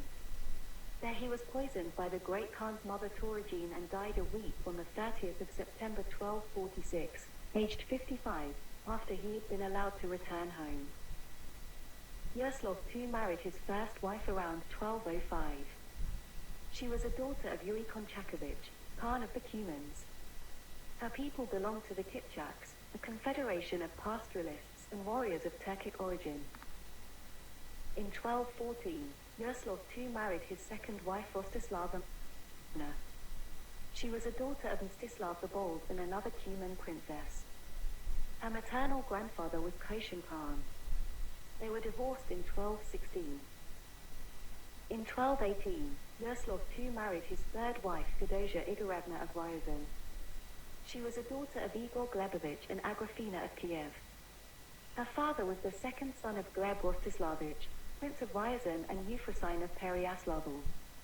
Her mother was a daughter of Rostislavai of Kiev. Yaroslav II and Fedosia Igorevna had at least 12 children. They were Fyodor Yaroslavich, who was betrothed to Euphrosyne Mikhailovna of Chernigov. She was a daughter of Michael of Chernigov and Maria Romanovna of Galicia and Volhynia. but Fyodor died the day before his marriage date. Yaroslav's two other children were Alexander Nevsky, Andrei II of Vladimir, Mikhail Korobrit, Prince of Moscow, who took control of Vladimir and proclaimed himself its prince in 1248 and was killed while facing a Lithuanian invasion. Daniil Jaroslavich, Jaroslav of Tver, Konstantin Jaroslavich, Prince of Galich and Dmitrov. Maria Jaroslavna, Vasily of Kostroma, Afanasi Jaroslavich, Eudoxia Jaroslavna and Iliana Jaroslavna. Yaroslav II died on the 30th of September 1246 aged 55, during the time of the first Mongol invasion of Kievan Rus.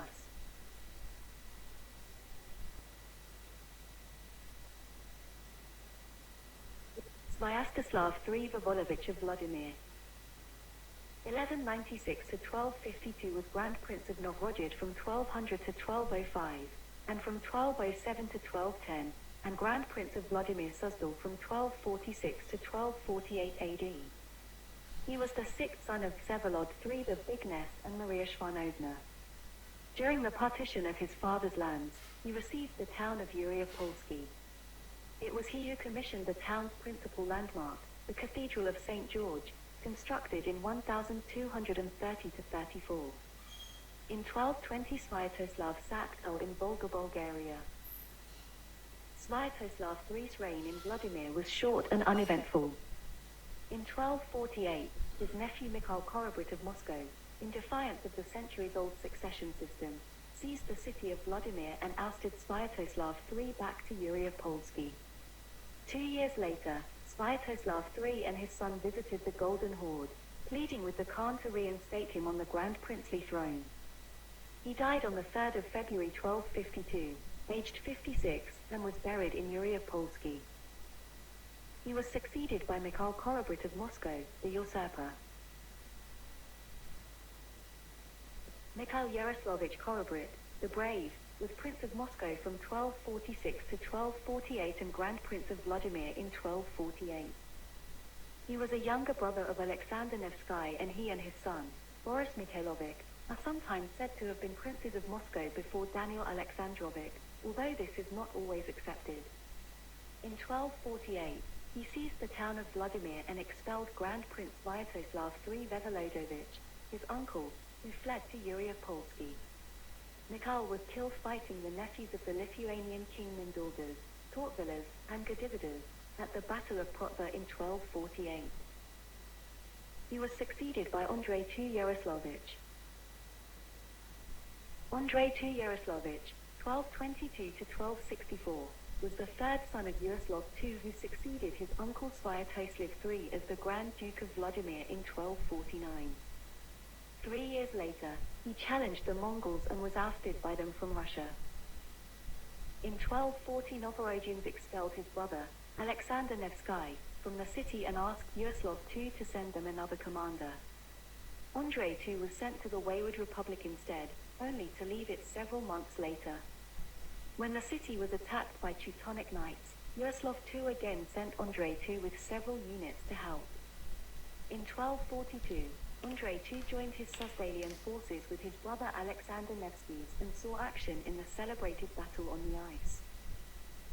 In 1247, when their father Yaroslav II died, Andrei II and Alexander Nevsky went to Karakorum in Mongolia, where Andrei II was appointed the next Grand Duke of Vladimir by Gayat Khan. On their return to Vladimir 2 years later, they found that the capital had been seized by their young brother Mikhail Korobrit. The latter, however, was killed in battle with Lithuanians several months later. Upon ascending the golden throne of his fathers, Andrei II resolved to assert some independence from the horde. He married a daughter of Danilo of Halik, who was the Mongols' avowed enemy. A year later, his uncle Sviatoslav III, offended by his ousting from Vladimir, went to the horde to secure the throne for himself. He was followed by Alexander Nevsky, who blamed Andrei II for appropriating a portion of tribute due to the horde. The Khan sent a punitive expedition which defeated Andrei II near Peroslavl. Novgorod didn't want to give him shelter, either, so that Andrei II had to escape to Kolovan and then to Sweden. In 1256 Andrei II traveled to Sarai to ask pardon for his former infidelity. On his return to Vladimir, he received from Alexander Nevsky the easternmost lands of Vladimir, including the towns of Nizhny Novgorod and Gorodets on the Volga. After Alexander Nevsky died in 1263, Andrei II aspired to add Vladimir to his possessions, but was thwarted in his designs by his younger brother Yaroslav III of Tver. The princely house of Suzdal and Nizhny Novgorod, which has been known since the 14th century as the House of Shuaysky, descends from Andrei II of Vladimir. He married in 1250 or 51 to Justinia, daughter of Daniel of Galicia, and had 3 sons: Vasily, Constantine, and Dmitry of Suzdal. His descendant of 8th generation is Tsar Vasily IV of Russia.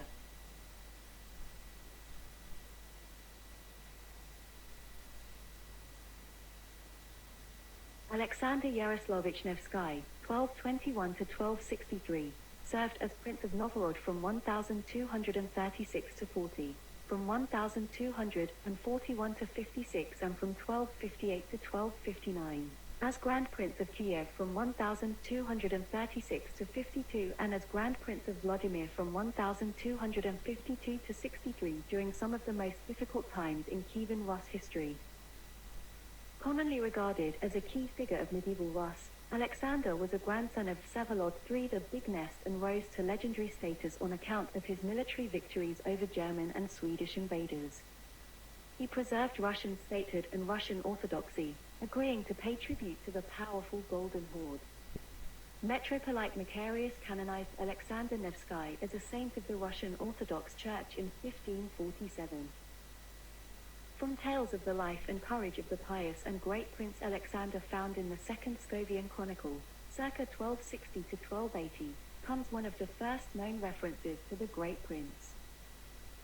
By the will of God, Prince Alexander was born from the charitable, people-loving, and meek the great Prince Yaroslav, and his mother was Theodosia. As it was told by the prophet Isaiah, "Thus saith the Lord, I appoint the princes because they are sacred and I direct them." He was taller than others, and his voice reached the people as a trumpet, and his face was like the face of Joseph, whom the Egyptian pharaoh placed as next to the king after him of Egypt. His power was a part of the power of Samson, and God gave him the wisdom of Solomon. This Prince Alexander, he used to defeat but was never defeated. Born in Peraslavl-Zaleski, Alexander was the second son of Prince Yaroslav II Vsevolodovich and Feodosia Igorevna of Ryazan. His maternal grandfather was Igor Glebovich, the second son of Gleb Rostislavich, Prince of Ryazan. His maternal grandmother was Agrafina of Kiev, daughter of Rostislav I of Kiev. Alexander seemed to have no chance of claiming the throne of Vladimir.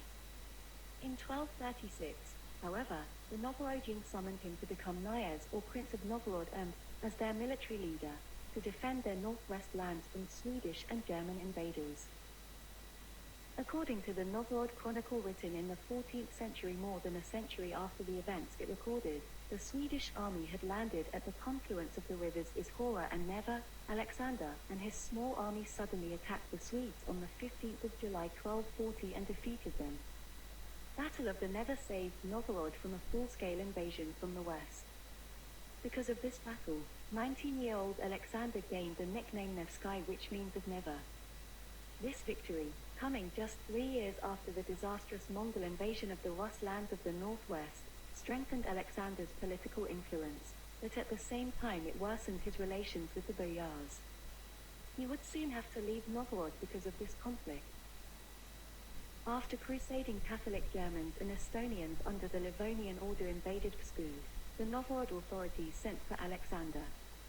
In spring of 1241 he returned from exile, gathered an army, and drove out the invaders. Alexander and his men faced the Livonian heavy cavalry led by the Bishop of Dorpat, Herman, brother of Albert of Buxo of Eden. The Russ's force met the enemy on the ice of Lake Peipus and defeated the German knights and the Estonian infantry during the Battle of the Ice on the 5th of April 1242. Alexander's victory marked a significant event in the history of Russia.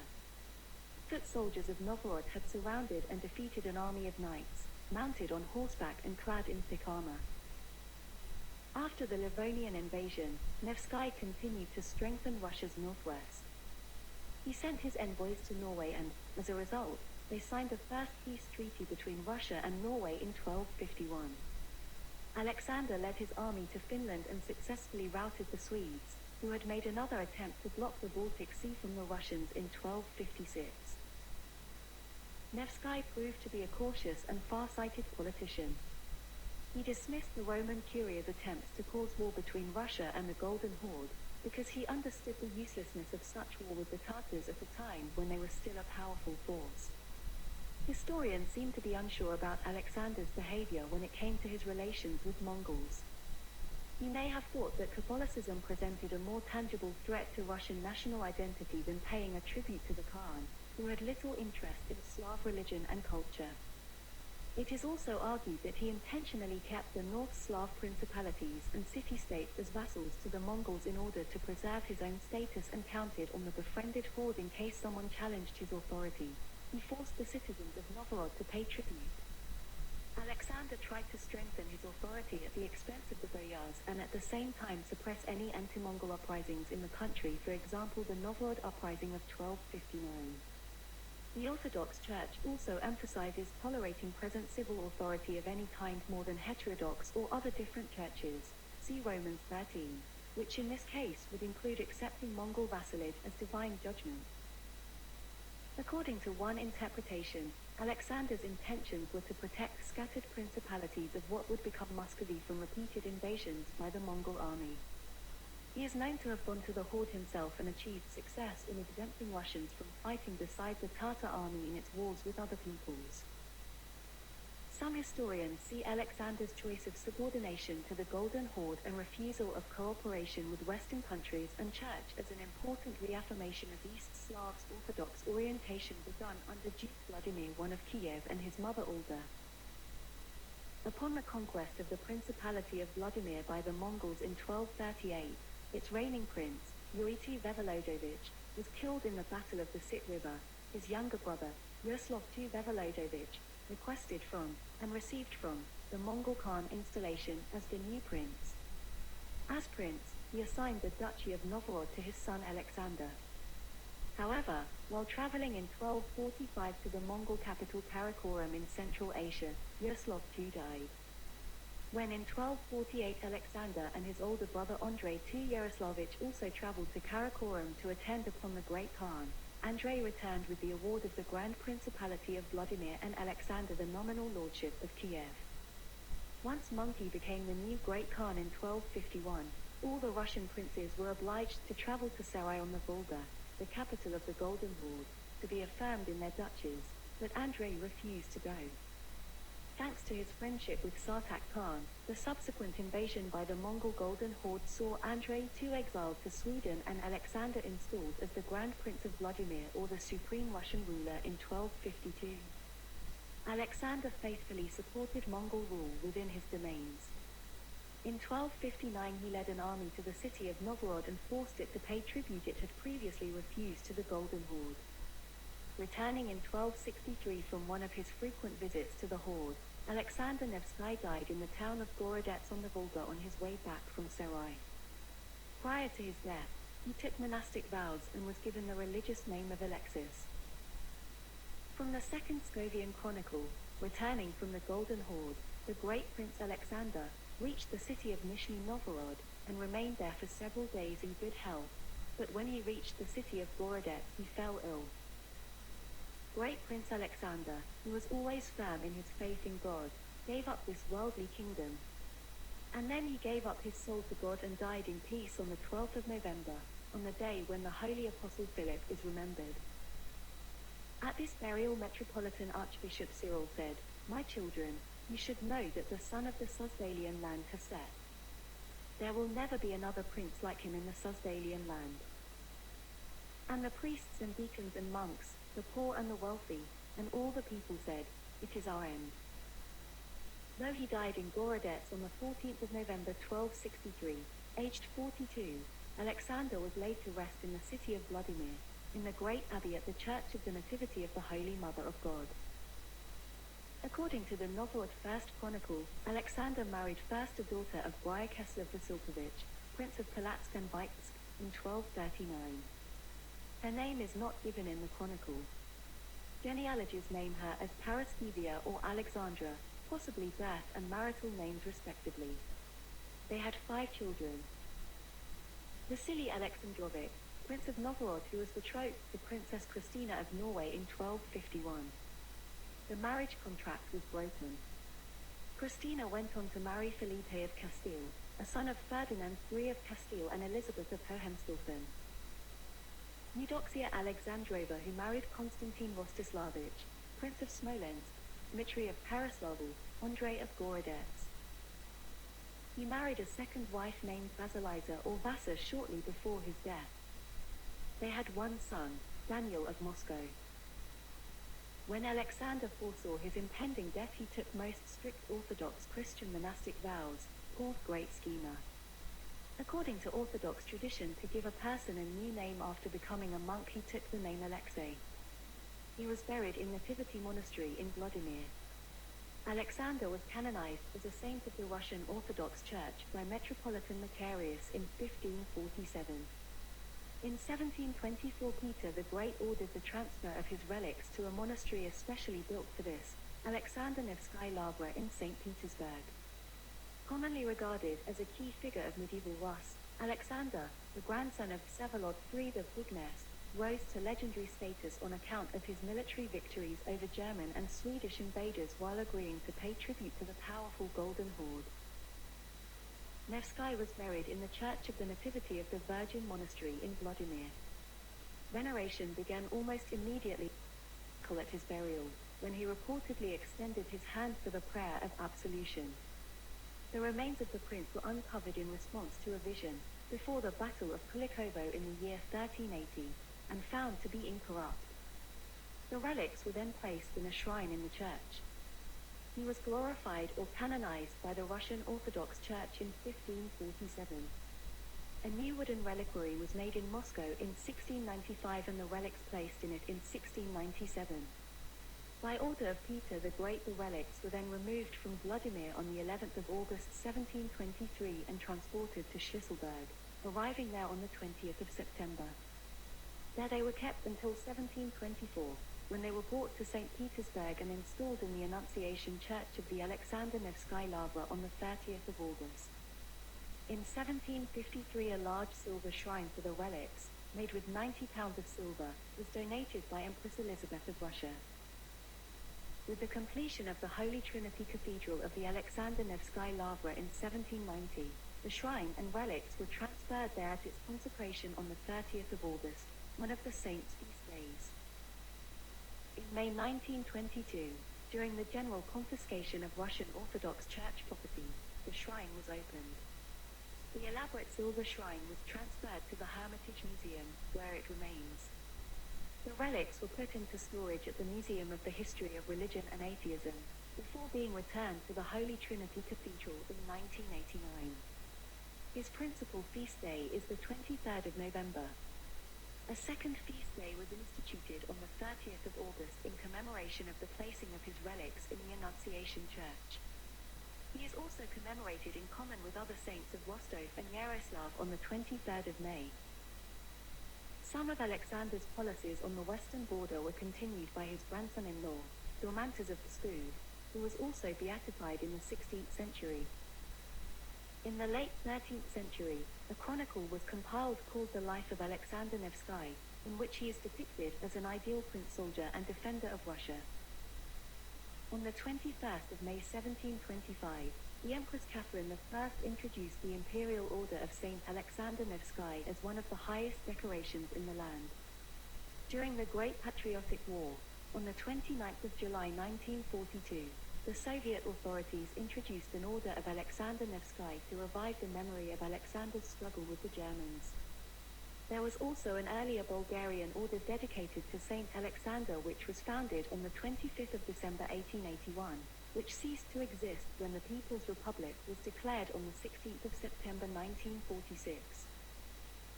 In 1938, Sergei Eisenstein made one of his most acclaimed films, Alexander Nevsky, on Alexander's victory over the Teutonic Knights. The soundtrack for the film was written by Sergei Prokofiev, who also reworked the score into a concert cantata. Today the film is renowned for its extraordinary battle on ice sequence, which has served as inspiration for countless other films. In the picture, Nevsky used a number of Russian proverbs, tying Nevsky family to Russian tradition. The famous proverbial phrase, paraphrasing Matthew 26 verse 52, "Whoever will come to us with a sword, from a sword will perish," that is often attributed to Alexander Nevsky, was not in fact pronounced by him, but comes from Eisenstein's film, where it was said by actor Nikolai Cherkasov.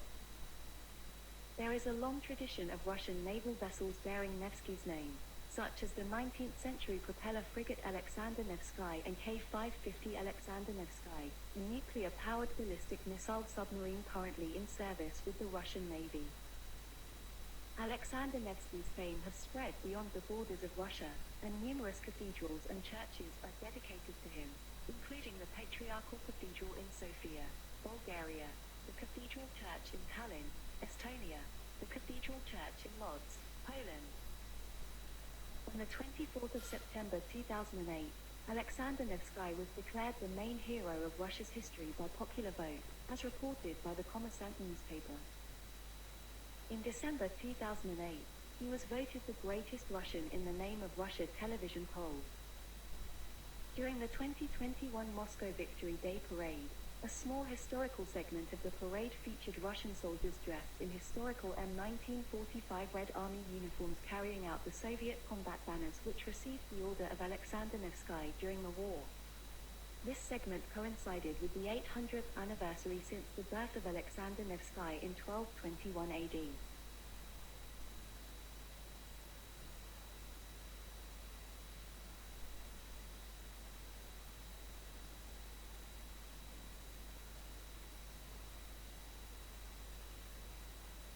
Yaroslav III Yaroslavich, 1230 to 1271, was the first Prince of Tver and the 10th Grand Prince of Vladimir from 1264 to 1271. Yaroslav III and his son Mikhail Yaroslavich presided over Tver's transformation from a sleepy village into one of the greatest centers of power in medieval Russia. All the later dukes of Tver were descended from Yaroslav III Yaroslavich. He was a son of Yaroslav II and younger brother of Alexander Nevsky. In 1247, while still a minor, he received from his uncle the town of Tver. In 1252, Yaroslav III and his brother Andrei II seized Alexander's capital, Peroslavl-Zaleski. Reinforced by Tatar units, Alexander presently fought it back, taking prisoner Yaroslav III's children and leaving his wife as a casualty on the field of battle. Yaroslav III fled to Ladoga, whence he was summoned by Novorodians to succeed Alexander Nevsky as their military commander. In 1258 he visited the Khan's capital in Sarai, and 2 years later led the Novgorod army against the Teutonic Knights. Upon Alexander Nevsky's death in 1263, Yaroslav III quarreled with Andrei II as to who should become Grand Duke next. They went to the Golden Horde for arbitration, which was in favor of Yaroslav III. The latter, however, settled in Novgorod and married a daughter of one local boyar. Various Novgorodian factions still conspired against him and sought to place his brother Vasily of Kostroma or Alexander's son Dmitry of Peroslavl on the throne. In 1270, the armies of three princes stood for a week near the town of Staraya Russa, ready for battle. The Metropolitan, however, managed to reconcile them. Yaroslav III, on surrendering Novgorod to his nephew, accompanied him to Sarai. He died on his way back to Tver on the 9th of September 1271 aged 40 or 41 and was succeeded in Tver by his eldest son Sviatoslav and then by a more famous one, Mikhail Yaroslavich. In Vladimir he was succeeded as Grand Prince by Vasily of Kostroma.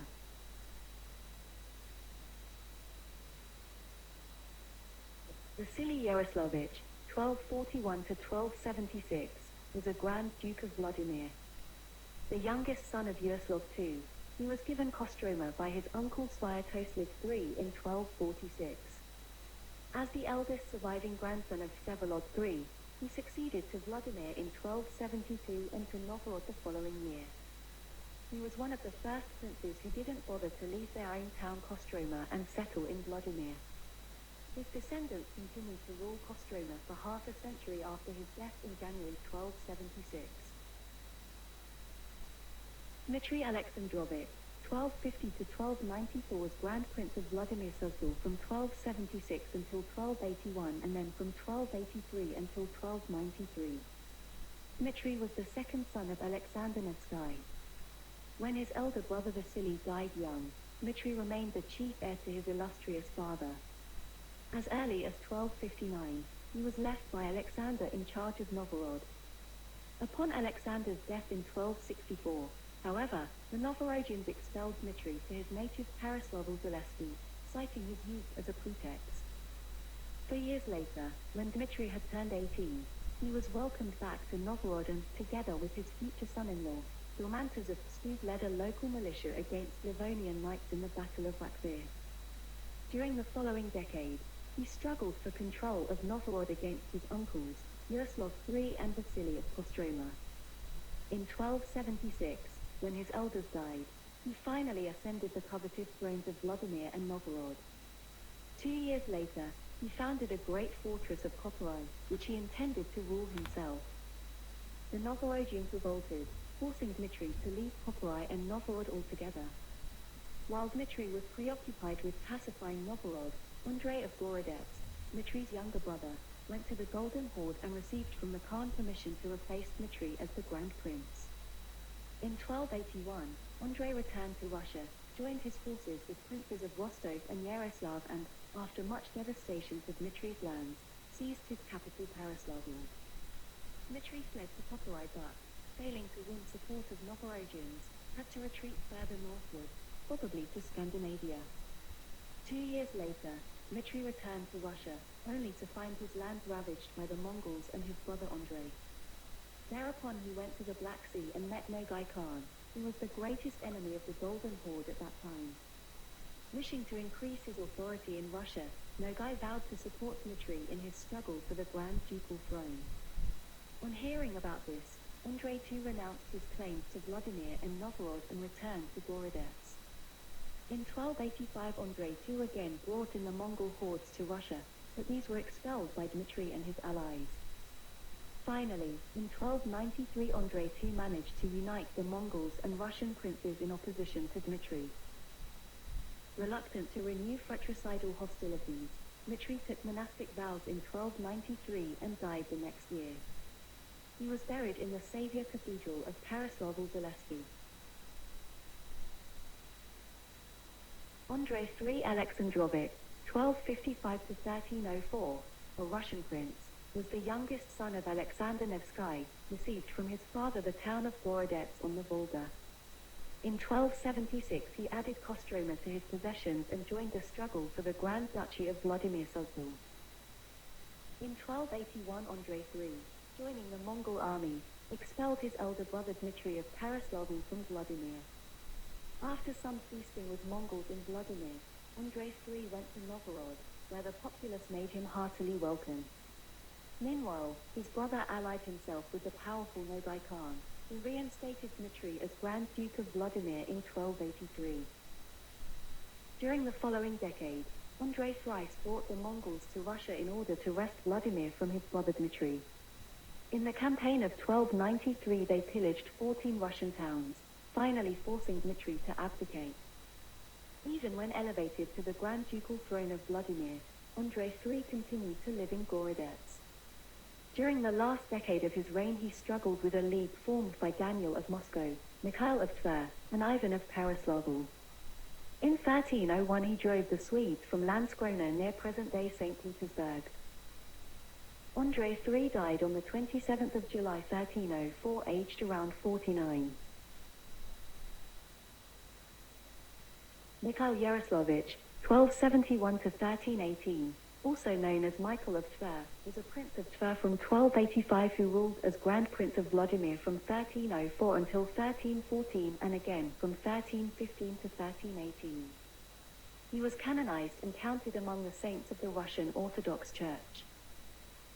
Mikhail Yaroslavich was the second son of Yaroslav III Yaroslavich, or son of Yaroslav II, the younger brother of Alexander Nevsky, he succeeded his elder brother Yaroslav as Prince of Tver in 1285. His mother Zina was the second spouse to Yaroslav III and is known as the Saint Zina of Teresa. Upon the death of Andrei III Alexandrovich or Alexander Nevsky's son and Yaroslav III's nephew, Mikhail became the Grand Prince of Vladimir in 1304, as was consistent with the rota system of collateral succession that had been practiced in Rus since the time of Yaroslav I the Wise. He was confirmed in office by Tokhta, Khan of the Golden Horde. While he seemed secure in the throne, being the legitimate heir and having been confirmed by the Khan in Sarai, Grand Prince Mikhail suffered a series of setbacks as Grand Prince which led to him losing the Grand Princely office for both himself and, in some ways, ultimately for his descendants. He was, like most Grand Princes of Vladimir, accepted as Prince of Novgorod the Great in 1309, but fought with Novgorod, going so far as to withdraw his lieutenants on Namestniki and cut off grain shipments into the city in 1312. While he was on decent terms with Tokhta Khan, and initially with his successor, Uzbek Khan, Mikhail paid homage on Uzbek's accession to the throne in 1313 and remained in Sarai until 1315. He eventually lost influence to Yuri of Moscow, who gained influence in Novgorod while the Grand Prince was away in Sarai. Mikhail did manage to finally take control of the city in 1316 with Mongol aid, but the following year Uzbek Khan gave the Yarlik or patent of office of the Grand Prince of Vladimir to Yuri, who also married Uzbek's sister. After granting Yuri III the Ilik or patent of office, the Khan sent his army under the Mongol general Kavgadai to help Yuri III in his struggle with Mikhail Yaroslavich. On the 22nd of December 1317 Mikhail defeated Yuri III at a village called Bortanivo, 40 kilometers from Tver. Mikhail captured Yuri's wife, who was the Khan's sister. When she died in Mikhail's custody, he was blamed for her death, although it seems unlikely that he would have killed her knowing how much it would hurt him politically for such little gain. He released Kavgadai, who returned to Sarai and accused Mikhail of murdering the Khan's sister, withholding tribute, and warring against his Mongol overlord. As a result, Mikhail was summoned to the horde by the Khan, was executed and died on the 22nd of November 1318 aged 46 or 47. Mikhail also alienated the church, particularly Metropolitan Tatar. When Metropolitan Maxim died in 1305, Mikhail nominated another candidate, but Tatar was consecrated by the Patriarch of Constantinople. Tatar sided with Moscow and opposed Mikhail on several occasions. In 1309, he appointed David as Archbishop of Novgorod, and David was instrumental in the argument that led Mikhail to withdraw his lieutenants and cut the grain supplies to the city. In 1314, Novgorod called on Yuri III to be named Grand Prince and for Mikhail to be deposed. Thus the support of the church aided Yuri III to Mikhail's detriment. Despite his having been unfavored by the Russian Orthodox Church during his lifetime, the church later declared Mikhail a saint because of his piousness during his summons by the Khan, which he knew was to certain death, and because his relics, when transported to his hometown, were discovered to be incorrupt. In 1293 Mikhail married Princess Anna of Rostov, daughter of Dmitry of Rostov. They had 5 children comprising of 4 sons and a daughter. They were Prince Dmitry of Tver, Prince Alexander of Tver, Prince Constantine of Tver, Prince Vasily of Kashin, and Fyodora of Tver. Mikhail's sons and successors Dmitry the Terrible Eyes and Alexander were both also loved in the horde, as was Alexander's elder son, Mikhail. Both Alexander Mikhailovich and Mikhail Alexandrovich briefly held the Grand Princely office in 1326 to 1327 and 1371 to 1372 respectively, but Mikhail's failure to defeat Yuri of Moscow, followed by Alexander's role either real or perceived in the Tver uprising of 1327, led the Tver branch to lose the favor of the Khans, and the Danilovich, the Muscovite princes, held the title for all but 2 years after 1317. Mikhail's wife Anna took the veil in Kashin's nunnery and died there in 1368. She is commemorated as Anna of Kashin by the Russian Orthodox Church and was canonized in 1677.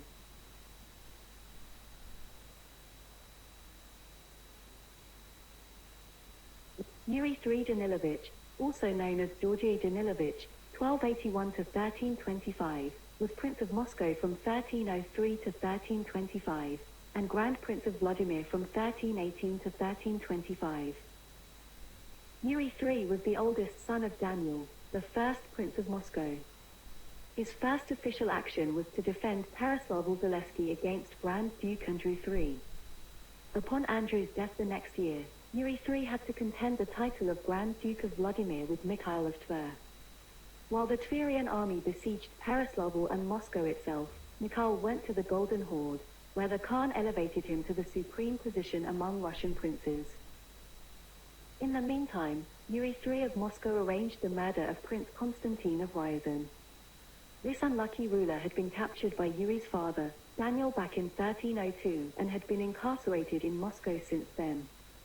While Ryazan was shocked by such a barbarity, Yuri III annexed the key Ryazanian fortress of Kolomna to Moscow Duchy. He also captured Mozhaisk, which formerly belonged to the princes of Smolensk. By 1314, Yuri III secured backing from the Metropolitan Peter and formed an alliance with Novgorod against Tver. Now, he felt strong enough to challenge Mikhail of Tver in the Horde. In 1315, Yuri III went to the Golden Horde and, after spending 2 years there, constructed an alliance with Uzbek Khan. Upon Yuri III's marriage to the Khan's sister Konchoka, Uzbek Khan deposed Mikhail of Tver, Grand Prince of Vladimir, and nominated Yuri III as the Grand Prince of Vladimir instead.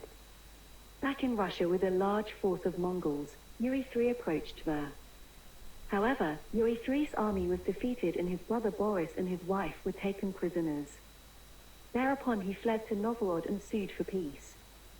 At that time his wife, still held in Tver as a hostage, died unexpectedly. Yuri III availed himself of the confusion that followed and announced to the Khan that she had been poisoned on Mikhail's order.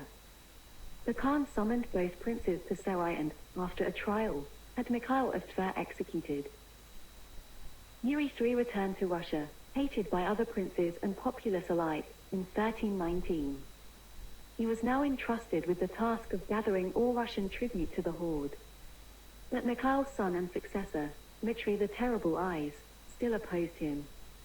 In 1322, Dmitry, seeking revenge for his father's murder, went to Sarai and persuaded the Khan that Yuri III had appropriated a large portion of the tribute due to the Horde. Yuri III was summoned to the Horde for a trial but, before any formal investigation, was killed by Dmitry. 8 months later, Dmitry Mikhailovich was also executed in the Horde. Shortly before his death on the 21st of November 1325, aged 44, Yuri led the army of Novgorod to fight the Swedes and founded a fort in the mouth of the Neva River. Upon signing the Treaty of Orikovo in 1323, Yuri continued eastward and conquered Veliki Ostyug the same year.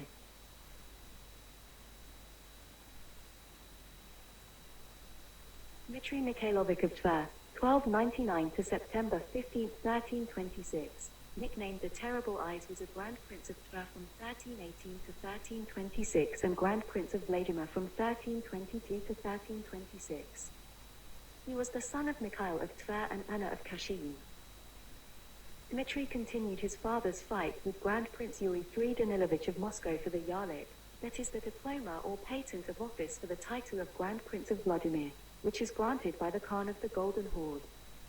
The title is much desired because the Grand Prince of Vladimir is the Khan's tax collector of Rus, and as such could gain authority and real power over the other princes of Rus.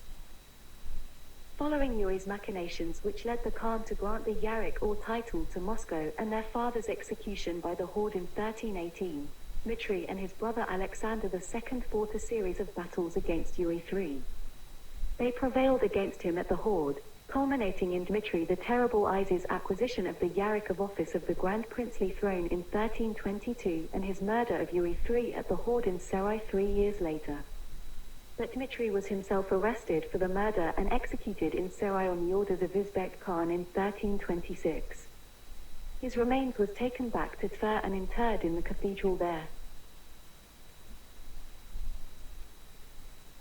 Alexander Mikhailovich, 1301 to 1339, was a prince of Tver as Alexander I and Grand Prince of Vladimir Suzdal as Alexander II. His rule was marked by the Tver uprising in 1327. Alexander II Mikhailovich was executed in the Golden Horde together with his son Fyodor.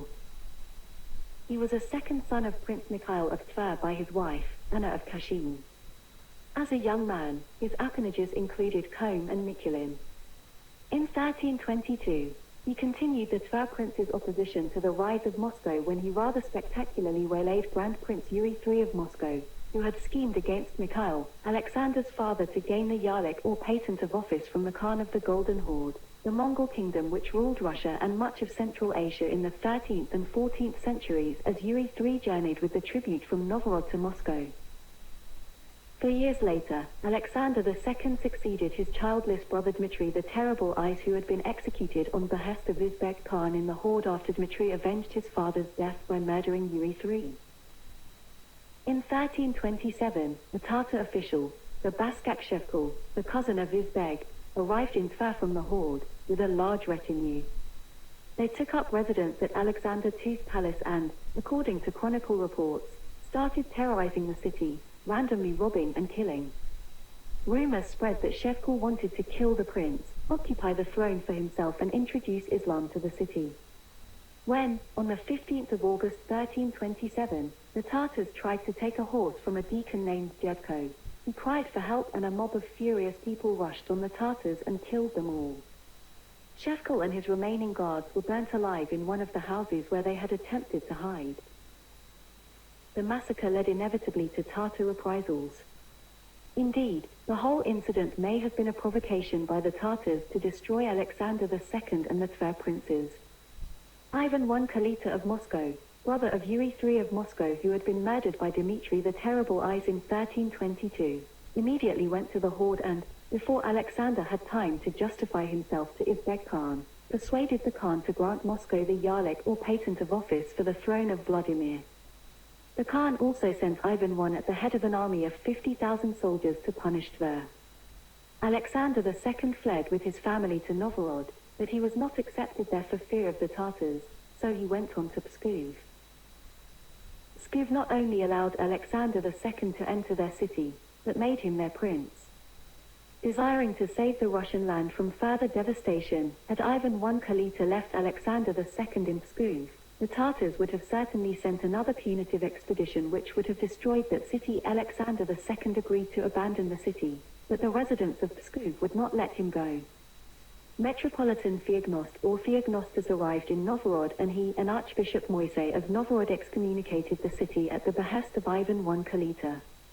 In 1329, fulfilling the order of the Khan, Ivan I Kalita and many other princes declared war to Pskov.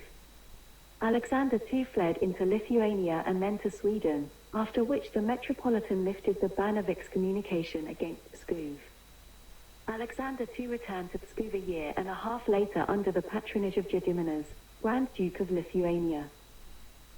In 1335, Alexander II sent his son, Fyodor, to the Horde in order to gain forgiveness. 2 years later, in 1337, he went there himself.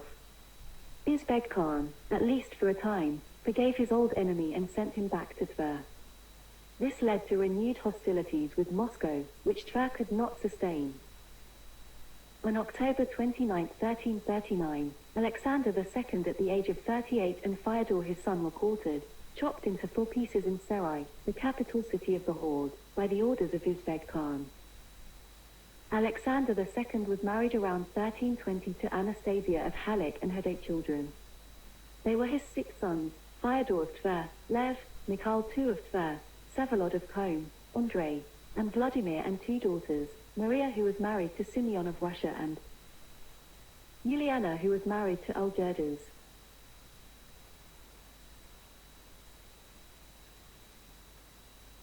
Alexander Vasilievich of Suzdal was Prince of Suzdal from 1309 to 1331, and Grand Prince of Vladimir from 1328 to 1331.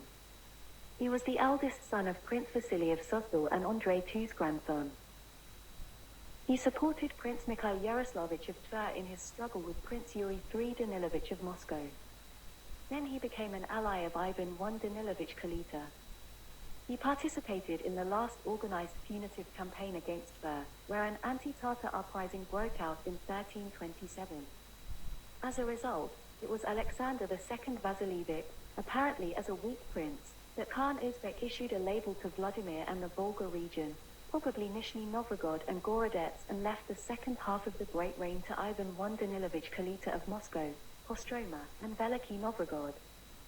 However, to strengthen this step did not lead to the uninfluential Suzdal Principality, in contrast to a similar situation a decade later, but the foundation for claims to the Grand Ducal title of the Nizhny Novgorod Suzdal princes was laid. The real role in Russian affairs remained with Ivan I Kalita of Moscow. The Moscow Chronicles, the main source of information, are not so great either about him. Alexander Vasilievich took part in the reign of Ivan I in Novgorod and in the campaign against Pskov, against the Tsar Prince Alexander II Mikhailovich, who had taken refuge there in 1329. He transported the Vesh or Grand Bell of the Assumption Cathedral from Vladimir to Suzdal. At the new location, the bell did not ring, which was taken as a bad sign, and the bell was returned. After his death, Suzdal was inherited by his younger brother Konstantin Vasilievich and Nizhny Novgorod, as part of the Vladimir Grand Duchy passed to Ivan I Danilovich Kalita of Moscow.